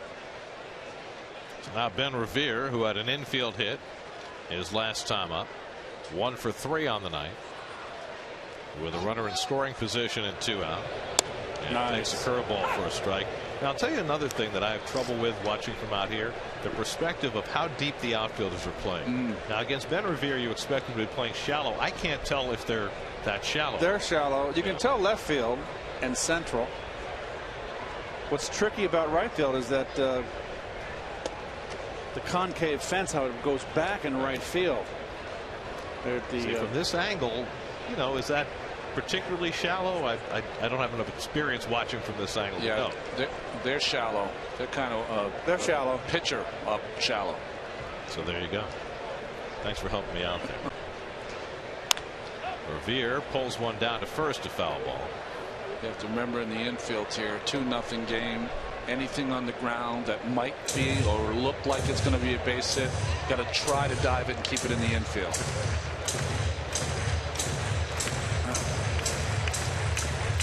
Now that Harris always plays shallow anyway. Now that shot from that camera right there, which is Big Al up there in camera 2. We left alone tonight. Yes, Al's all by himself. That looks like he's playing shallower than our angle here. Right. How you doing, Al? Who's getting Al his candy tonight? Al, nod the camera if you're doing okay. Oh think he's supposed to do that. Even when he's at his best, the camera nods occasionally. G ahead 1-2, and Revere gets hit by the pitch. Got him on the uniform. And so the Phillies have 2 on, and Rollins coming up. There he is. Big Al. All by himself. Normally we're sitting right behind him, but now he's with all his friends. Sorry, Al. We got to watch Al with the candy too. Real radar icebox. Got him. Just tick the uniform. No pain. Third batter G has hit this season. So 2 on and 2 on for Rollins, who homered back in the third to get the Phillies on the board. This is not what G wanted to face Rollins here. Oh, and that was a cross up, and the runners moved to second and third. Wow. Darno was looking for the local, and he got the express. Wild pitch charge to G, his first of the season. You can see Darno set up in the middle of the plate. He's looking for a curveball changeup. He got a fastball. You just can't react if you're a catcher. Now base hit now can be devastating to G. 2 in scoring position for Rollins. And now Dillon behind 2-0 with Utley waiting on deck.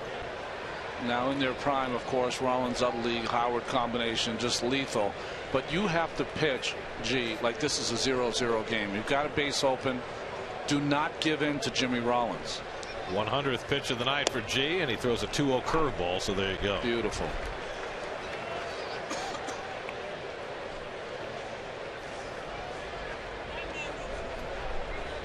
No active player has more RBIs against the Mets than Jimmy Rollins, including 1 tonight. Now the curve. Oh boy, that's the second one that Jordan Baker in that same spot on the outside corner is not called a strike. And now it's 3-1.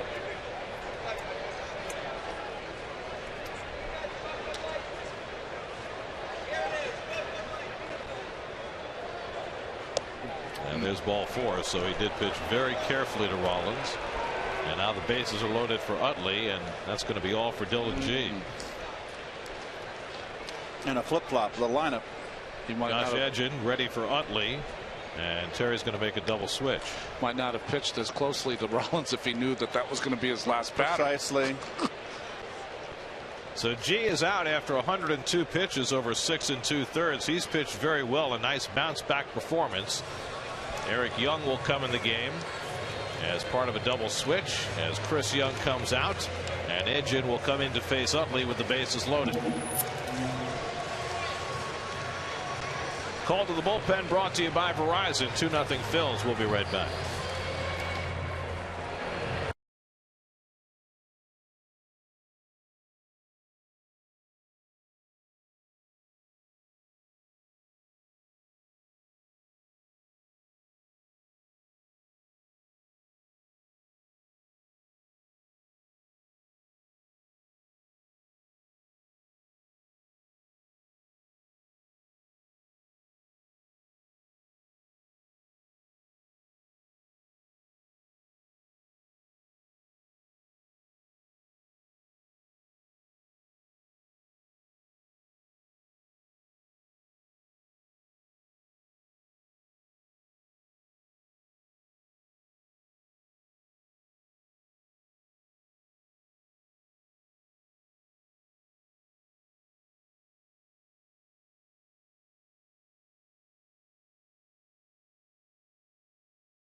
hit fifth and come into a huge spot.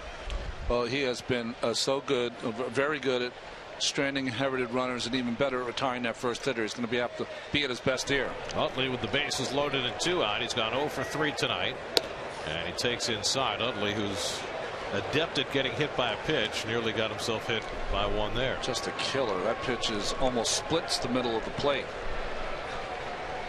Dylan G went 6 2/3, 5 hits, 3 walks, 2 strikeouts, a hit batsman, a wild pitch, 2 home runs, but just a 2-0 game, and Edgin trying to keep it that way.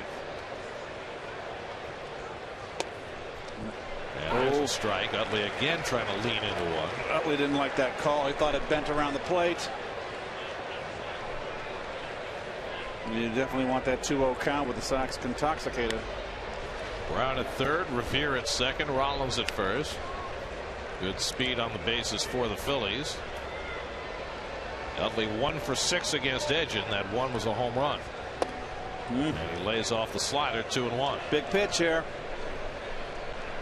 It's a pitch of action. It's going to either be put in play or it's 3-1. Fastball first pitch, 2 breaking balls. What do you counter with here? Anything down has been the pitch to get Utley out.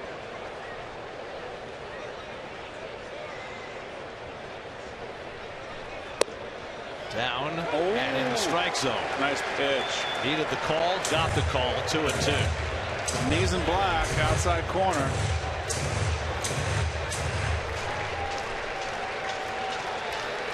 Darno might have stole that one. Good frame up there.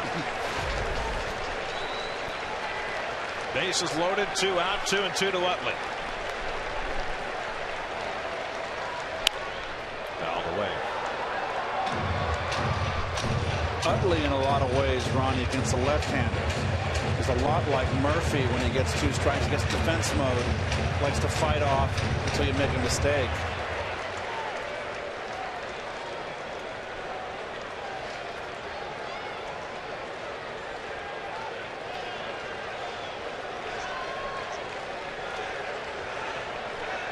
Again, the 2-2. Fouled away again. Got a pitch to hit there. 2-2 breaking ball here, Keith. It stayed inside. When you're going, oh, the guy was down the middle. He's just off. That was a pitch to hit.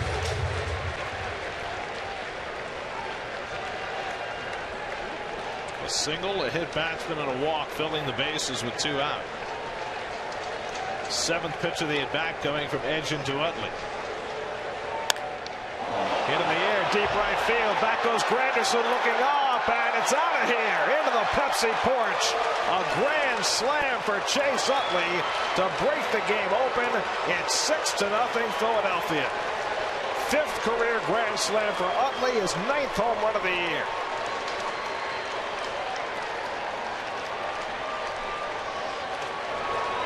He is one of the few hitters that can really shorten up and still be quick inside and drive the ball. Just did not get it in enough. Too much plate and down. A rude greeting for Josh Edgin. And an uglifying line for Dylan G on one swing from Chase Utley.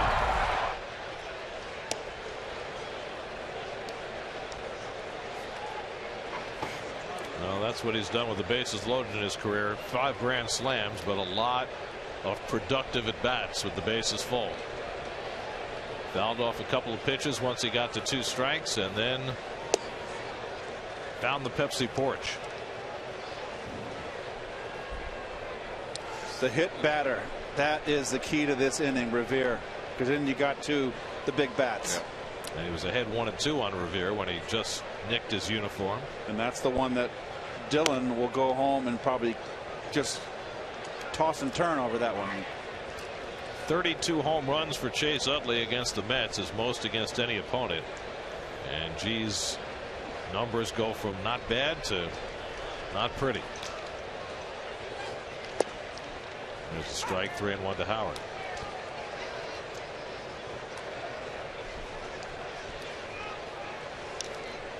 That's been dealing with those guys for a long time. And each has gone deep Au revoir. tonight, Rollins and Utley. Pulled into the shift, and Murphy makes the play on Howard. 3 out, but too late. Phillies load him up, and Utley with one big swing unloads them. Grand slam for Utley makes it 6-0 Phillies. 7th inning stretch at Citi Field.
No fees and pay no service fees for any tickets purchased for any remaining games this season. Hurry to save because this offer ends tonight at midnight.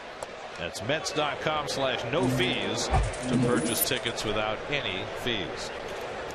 Well, Cole Hamels now has the big lead to work with as we start the bottom of the 7th. Travis d'Arnaud is struck out and grounded out 0 for 2. Hamels has retired 7 straight. And that one sails on him, and for a rare time tonight, he's behind 2-0. Well, Ronnie, I have a question for you. Pitching a tight ball game, you're matched up against another good pitcher. It's tight for the first 6 innings, and all of a sudden you got a big lead. Do you have can you have a letdown? You can. You absolutely can. That's interesting that you asked that, Keith, because you are just so locked in, and then the next thing you know, you're almost like, boy, looks like I'm going to get a W today. You can never think like that. Just have to keep that mindset going. If I recall, I would say, I got great stuff tonight. I'm going to stay in there and have a big ball game. There's a strike, 3-1 to d'Arnaud. Hamels has not walked the batter. He struck out 7. Dylan G's night ruined. Yeah. The stat line will wind up ugly for Dylan, but lots of progress. Yeah. Certainly a far cry from his last start in Milwaukee. Did give up a couple of home runs tonight, and that's troubling. But other than that, did not give up much. But edge in giving up the grand slam that blew things up. 3-2 coming to d'Arnaud, and he chases a high one and flies it out to right center. Revere is there. 1 out. New York Mets baseball on SNY is brought to you by Lexus, introducing a car designed with one purpose: to stand apart. The 2014 Lexus IS. It's your move. By State Farm. Today's State Farm agent of the game is Pat Cauley of Glendale, New York. Contact Pat's office at patcauley.com. And by Cholula Hot Sauce, the flavorful hot sauce with the iconic wooden cap. Introducing the new green pepper sauce flavor. Pick up the perfect punch of jalapeno and poblano today. We enjoyed that punch on our tacos. Yep. We always talk about Citizens Bank Park and how small it is and a homer. Phillies have 3 homers tonight here in this big ballpark. Rollins, Sizemore, and Utley all going deep, accounting for all 6 Philadelphia runs. Lagares hit one off Hamels' foot his last time up that went for an infield hit. Hamels was unscathed.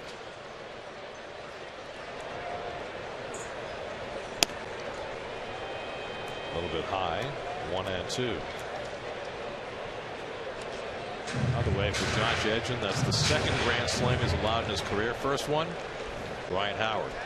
So now he's been taken to the bridge by Howard and Utley. Lagares hits it deep to left center, but back goes Revere in the gap to get it. 2 out. Revere's had a lot of work in front of us tonight.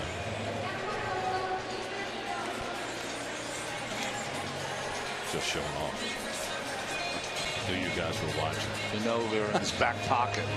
Del Monte. Best catch he's made all night was the one he got the bad break on in the first inning. Made the dive for Murphy's ball. There's Wilmer Flores, who's 1 for 2. And the changeup away. Now, hopefully, I'm not speaking like an ex-pitcher, but I think I am. From this angle, many more pitches look like strikes than the ones I'm seeing. I don't know why.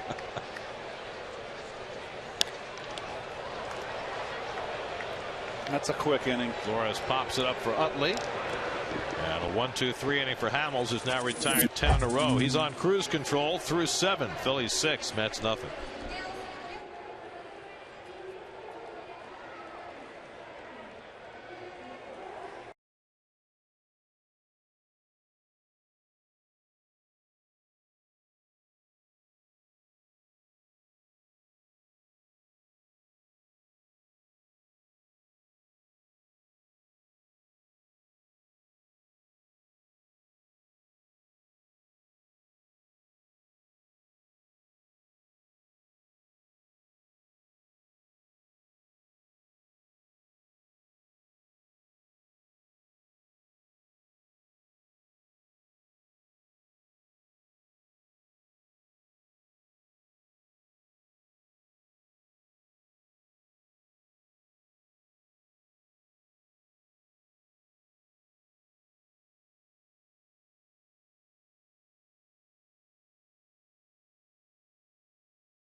Had a different perspective tonight from the Shea Bridge Terrace way out in center field. Keith pouring on the hot sauce like it's water.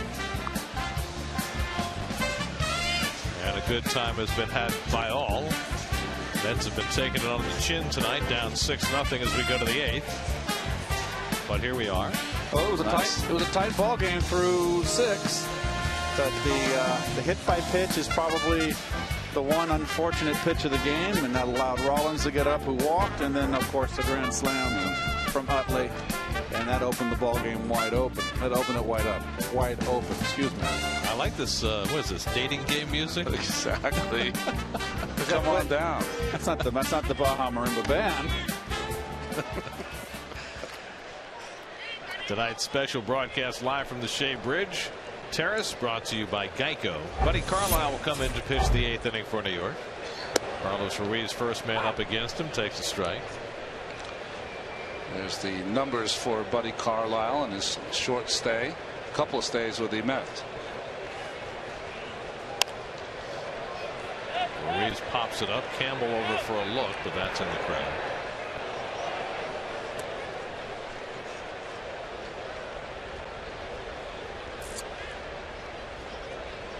Carlisle, since his last outing for the Mets, has been in the minor leagues and back.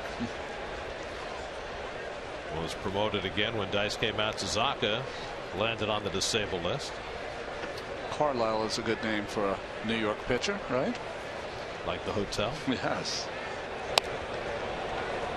Ruiz pops one up, and that'll go out of play. Dylan G went 6 2/3, allowed 5 runs, 5 hits. He's on the hook. Josh Edgin faced 2 batters. One hit a grand slam, the other grounded out. Not a good balance. Grady Sizemore on deck, then Dominic Brown for the Phillies in the 8th. Meanwhile, that game in Miami has gone to the 7th. Marlins 1, Nationals nothing.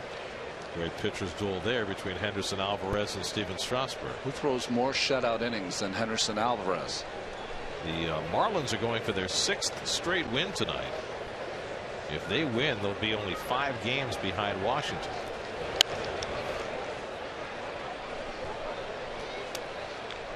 On to drive around the majors.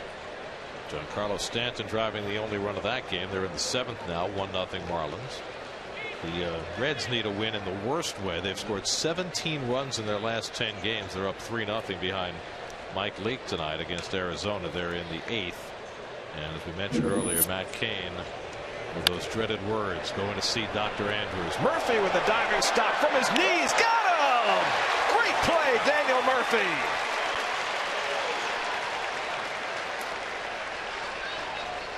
Well, we've seen Murph make a play like that before, but not from this angle. And that's just a very fine play, and I loved watching it live from this perspective. Very nice. That was my angle. Nice play, Murph. And the transition to get into some kind of throwing shape. And right on target. So one tough out and nobody on. Now Grady Sizemore, 1 for 3, a home run. And he takes a strike, and we check in with Kevin Burkhardt. Not still in our booth, are you, Kev? I mean, the Swedish fish were good, but there's only so many bags you can eat before you have to move around a little bit, guys. You know, speaking of moving around, this is exactly what Vic Black did on the All-Star game. You know, a lot of guys chilled out, went on vacation, went to the beach. Vic Black decided to walk around and explore New York City. The Texas kid that he is, never really had a chance to do it when he came up last year. And really, when you're playing every day, there's just not enough hours in the day with the traffic and things like that. He said, you know, I play here. I really wanted to get to know the city and see the people and things like that. So he did everything. I mean, Empire State Building, the 9/11 Memorial. He went and visited Highland Park in Brooklyn. He walked across the Brooklyn Bridge. He did a lot of walking. He said, I'll say this, though. The bridge is pretty. It's beautiful. But halfway across, I realized it's a lot longer than I thought. And I seriously considered knocking one of those bikers over to take one of their bikes. But he said, you know, it was a great experience. I never got a chance to look as a strikeout there by Carlisle. Sizemore goes down. Never got a chance to really explore the city. And certainly a lot more things to do, but I felt like it gave me a good sense of the place that I play. Getting to know where you play. Pretty cool stuff. It is the best place that I know of to just walk aimlessly. Yes. You know, I was really lucky. I don't know if I'll get this in. After my first month in the big leagues, 1983, the late Jim Plummer got me a lot of engagements, appearances, where I could go and, you know, you did little league banquets or whatever it was, but anywhere from Staten Island to Westchester, the Bronx, and it was one of the best things I ever did because I really did not know New York at all and got to see every place in New York.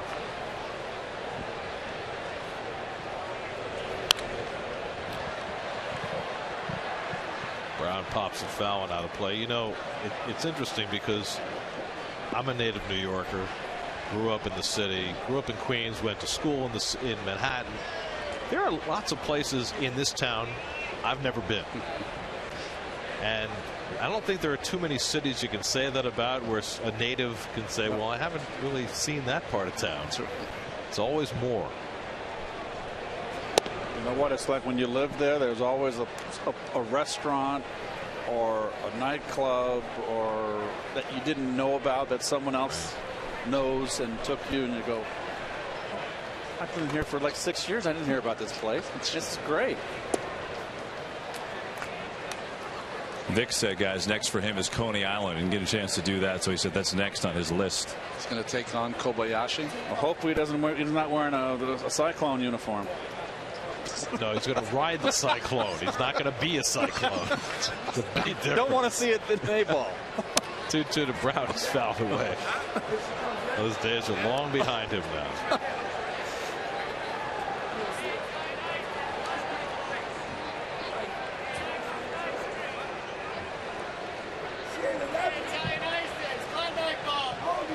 Vic resting from all his travels. 2-2 to Brown. Got him. Buddy Carlisle strikes out Dominic Brown. Nice inning for Carlisle with some help from Murphy. To the bottom of the 8th, 6-0 Phils.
Easy for Cole Hamels tonight. He scattered 6 hits. Eric Young Jr. will get his first turn at bat. Came in a double switch in the 7th inning.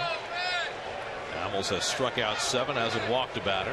And EY takes the first pitch strike, and that's been quite of the realm for Hamels tonight. It's like watching Iron Mike pitch. I mean, every ball exactly where he wants to. 24 of 27 batters he's thrown a first pitch strike tonight. Granderson and Murphy to follow. Well, we saw Hamels throw 133 pitches against the Mets on May 11th. If he's allowed to go that far, he might go 9 tonight.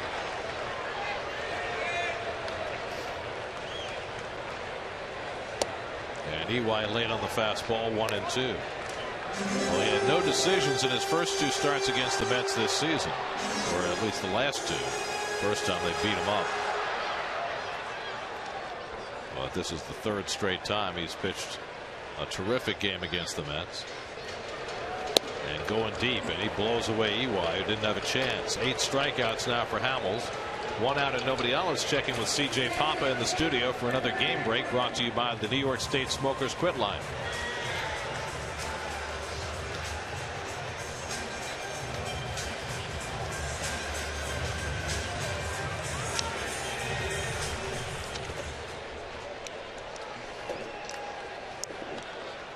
The Jordani Valdespin sighting.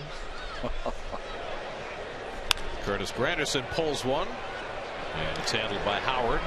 2 out. And is 12 in a row retired by Hamels. Well, coming into the night, Hamels 9th in the National League in ERA. It's only going to get better with this performance. And a 5-5 record. Well, it's a bad team. Yeah. You know, I hear that all the time. I had someone come up to me the other day and said, you know, with Bartolo Colon, he's only 10-8. I'm like, what do you want him to be? Playing for a team that's a few games under 500. That's what happens. The Phillies are 14 games under 500 and having a 500 records. That's all to his credit. Right. He's a regular Ken McKenzie. Kenny will appreciate that, Terry. Easy play for Utley. And Hamels just keeps on rolling along. 13 in a row retired. Sends us to the ninth. 6-0 Philly.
First pitch swinging deep to right, heading toward us at the Pepsi porch, and it's a home run! And the Mets win the ball game off the facing of the Pepsi porch. Pagan wins it for New York, 6-5. That was our first foray here at Citi Field outside the booth. We had 2 home runs hit right in our neighborhood, including the game winner off the bat of Angel Pagan. That was about as fortuitous as it could have been. That was a lot of fun. Cody Ashe leading off, and he strikes out against Buddy Carlisle to start the 9th inning.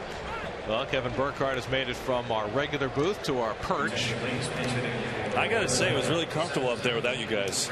Very roomy, which is normally not very roomy. But most people feel that when they're not around us, they feel very comfortable. Yeah. Well, you know, I missed you guys, so I had to come out here. I only ate 3 bags of Swedish fish. That's the good news. There's the booth right now. Very nice. Empty, by the way, except for Doc and Seaver. Did you like the amount of sausage patty I had in my mouth at one time before? But you missed the bacon on the stick that we had out here. That's a bad job by me. Outstanding. We're sending you to Coney Island next year. Absolutely.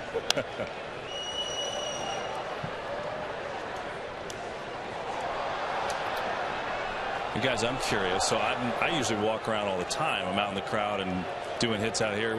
Is it any different when you get the game out here and you're calling it out here? Do you feel any different at all? It's completely different. Yeah. I mean, we are so tucked away in our booth, really feel away from the crowd. Yeah.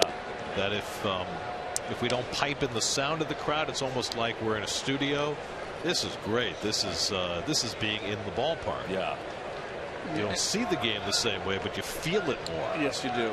I think it's just always great to see, you know, all the folks that come to the game, Kevin. You know, you got fathers and sons, mothers and sons, mothers and daughters, families, a lot of like buddies here today, like 20 to 25-year-old buddies. So it's great to see. Well, this bridge has kind of become the spot. Everybody just kind of hangs out here. I eat dinner out here a lot. It's just I love the vantage point. We usually watch the first 2 or 3 innings out here. Oh, we missed the wave. Oh, I got to imagine it went right by and we missed it. By the way, again, I got to imagine, Kev, when it's hot in a hot summer night, this is a nice place to be. You get the breeze at least. It's always blowing here right off the bay. This is the only spot in the stadium you really get that. However, in September, not so nice. Yeah, That's a chilly. little cool. Or April. Yeah. Should have warned me. It's getting a little chilly. 2-2 to Reed Brignac pinch hitting. And he fouls one away. More importantly, if people can remember, Gary, what was up with those shorts that you were wearing in the Pepsi porch? You look like the Flamingo Kid. If I recall correctly, our producer, Greg Picker, encouraged us to wear colorful shorts that day. And I took him at his word. I was foolish me. Your shorts look like Dave Freed's shirt. Exactly right. Here's my ticket. Those were some different shorts right there. Here's my ticket. Pull my car around, would you? Jeez. Brignac out on strikes. That's 4 consecutive strikeouts for Buddy Carlisle. Yeah, well, we went with the standard khakis today. I thought that was a little better idea. Oh. Where are we going next? Oh, where would you like to go next? Well, maybe Kevin could give us a suggestion. He's out here more than we are. I think you have to do the Acela Club personally. Get out right in front there. On the little porch there. Raul will take care of you. He'll bring you the nice coffee and tea selection. Right there. Keith's been out there before, usually with a glass of Chardonnay. I think we They have should. a nice wine list. I think we should build a platform right on top of the apple, so when a home run goes out, we can be lifted up, down and up. That would be great.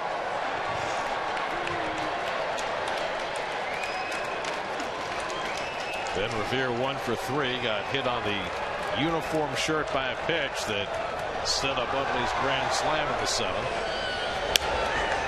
And he shoots one down the left field line foul. Well, Cole Hamels at 109 pitches through 8 innings. Will he go for the shutout? Apparently not. He's got handshakes in the dugout after pitching the 8th inning, and I'm a little surprised by that. I'm surprised, but what a great job he did. I mean, 8 of the finest innings we've seen this summer. Hamels has not thrown a complete game this year, and so he won't today. Ken Giles, the rookie wonderkin for the Phillies, is up in the bullpen. We're going to see 100 miles an hour, I think, coming up. There's Giles, who has really taken the league by storm. 23-year-old. Buddy Carlisle doing it in a different fashion. He struck out 4 batters in a row without a 100-mile-an-hour fastball. Revere stops the swing, 1-2. Final game of this series tomorrow, early day game. Our coverage begins at 11:30 a.m., not p.m. Change that.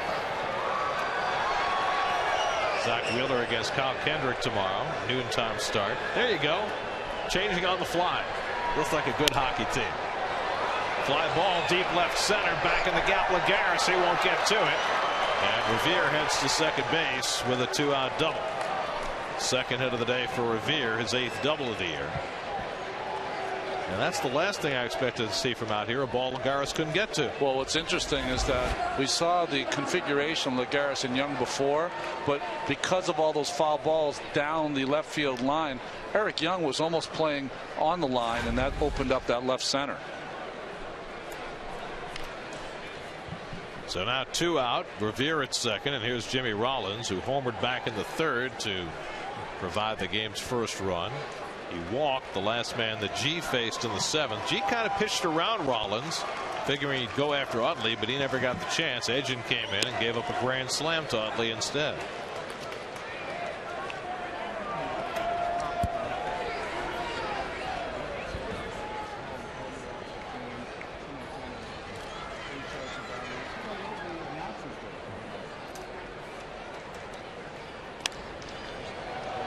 Another one in left center. Eric Young gets over and makes the catch to retire the side. A double and 1 left. We go to the bottom of the 9th. Last licks for the Mets, down 6-0. All right, guys.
Heated during the third inning of the game. Just go to SNY.TV, click on the link, and join the conversation. It's Chat Live with Bobby O, powered by Verizon, only on SNY.TV.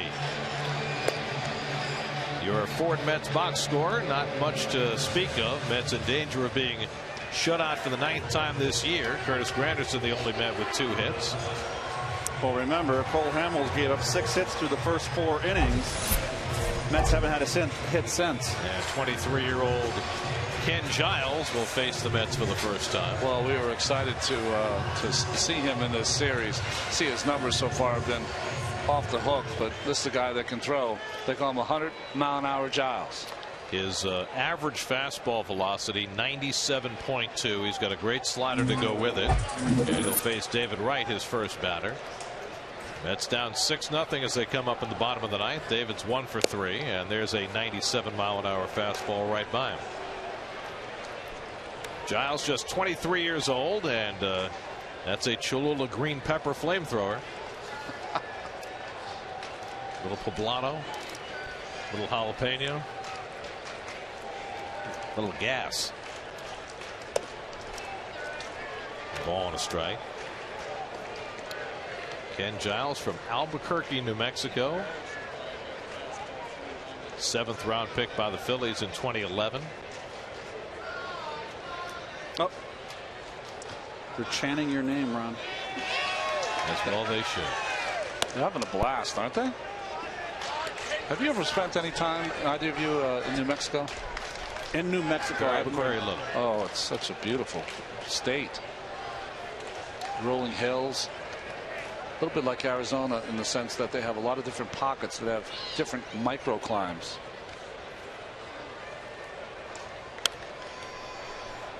Took a little off.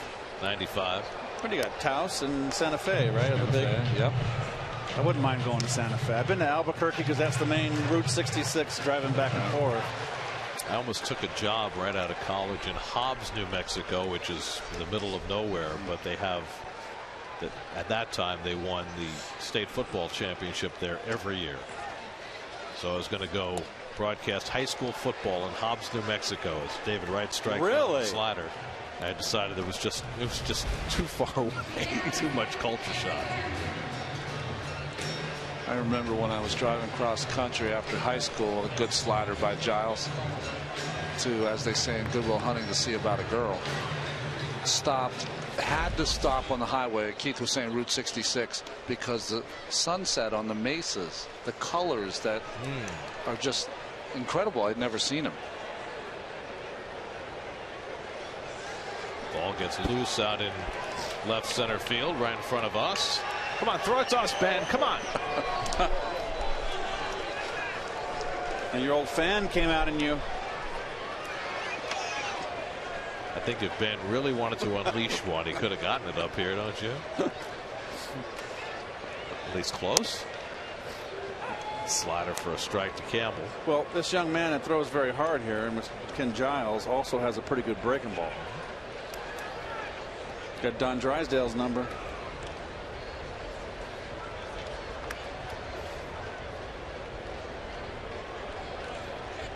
Another slider for a strike, and it's 0-2.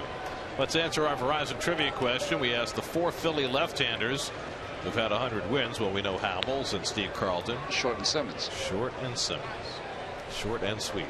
98 from Giles. Bobby Abreu on deck to pinch hit.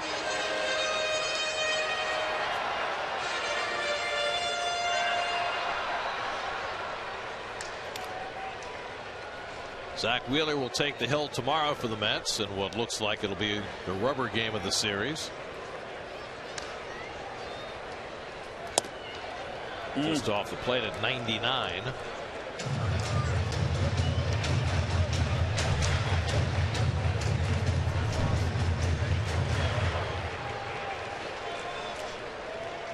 th appearance for Ken Giles.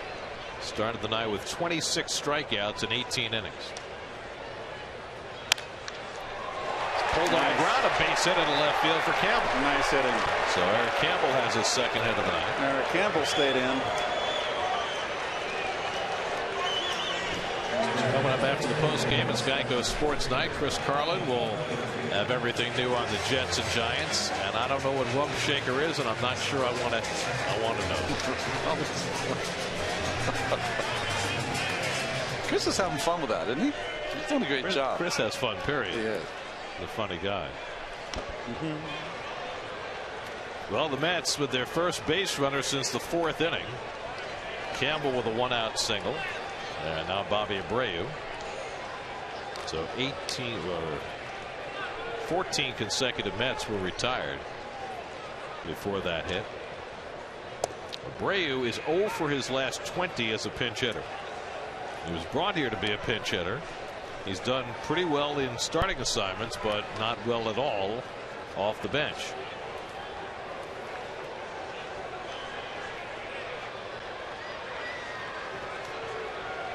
Mets now with 7 hits on the night.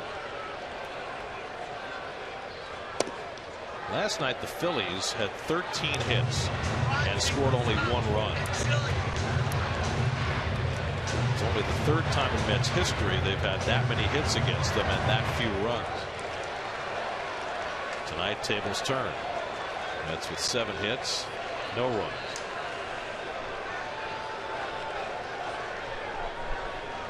Nobody holding against Campbell.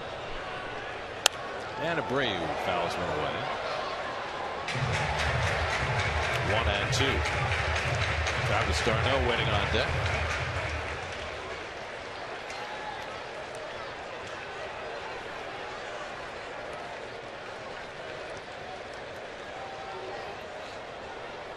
You're in the 8th inning now in Miami.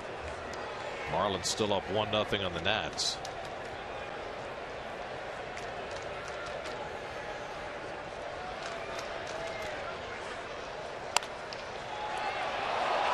Nice play by Howard, and the flip to Giles for the out.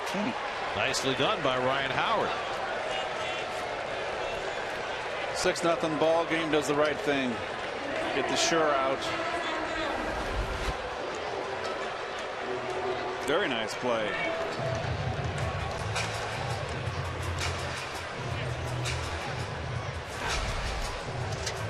So the Mets are down to their final out of the night.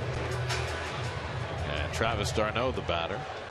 d'Arnaud was 0 for 3, struck out, grounded out, and flied out against Hamels after his 3 extra base hit excursion last night. Campbell at second and 2 down.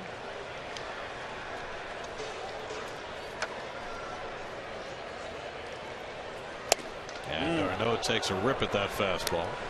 SNY Super Slow Motion is brought to you by your Mercedes-Benz Tri-State dealers. Visit them on the web at searchmercedes.com.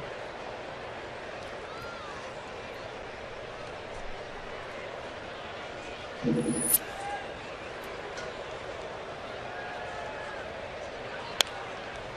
Giles gets ahead on d'Arnaud, 0-2, and the Mets are down to their last strike.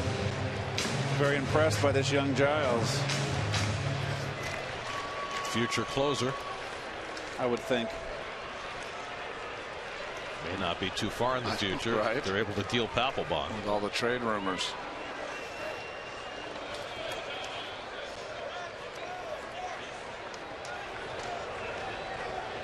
Oh, 2 coming to d'Arnaud, and he pops it up.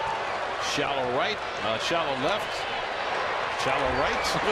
It's either right or left. It's right. It's to the left. It's somewhere out there. And that's the night. Great pitching by Cole Hamels. He goes 8 scoreless innings. Chase Utley hits a grand slam. Among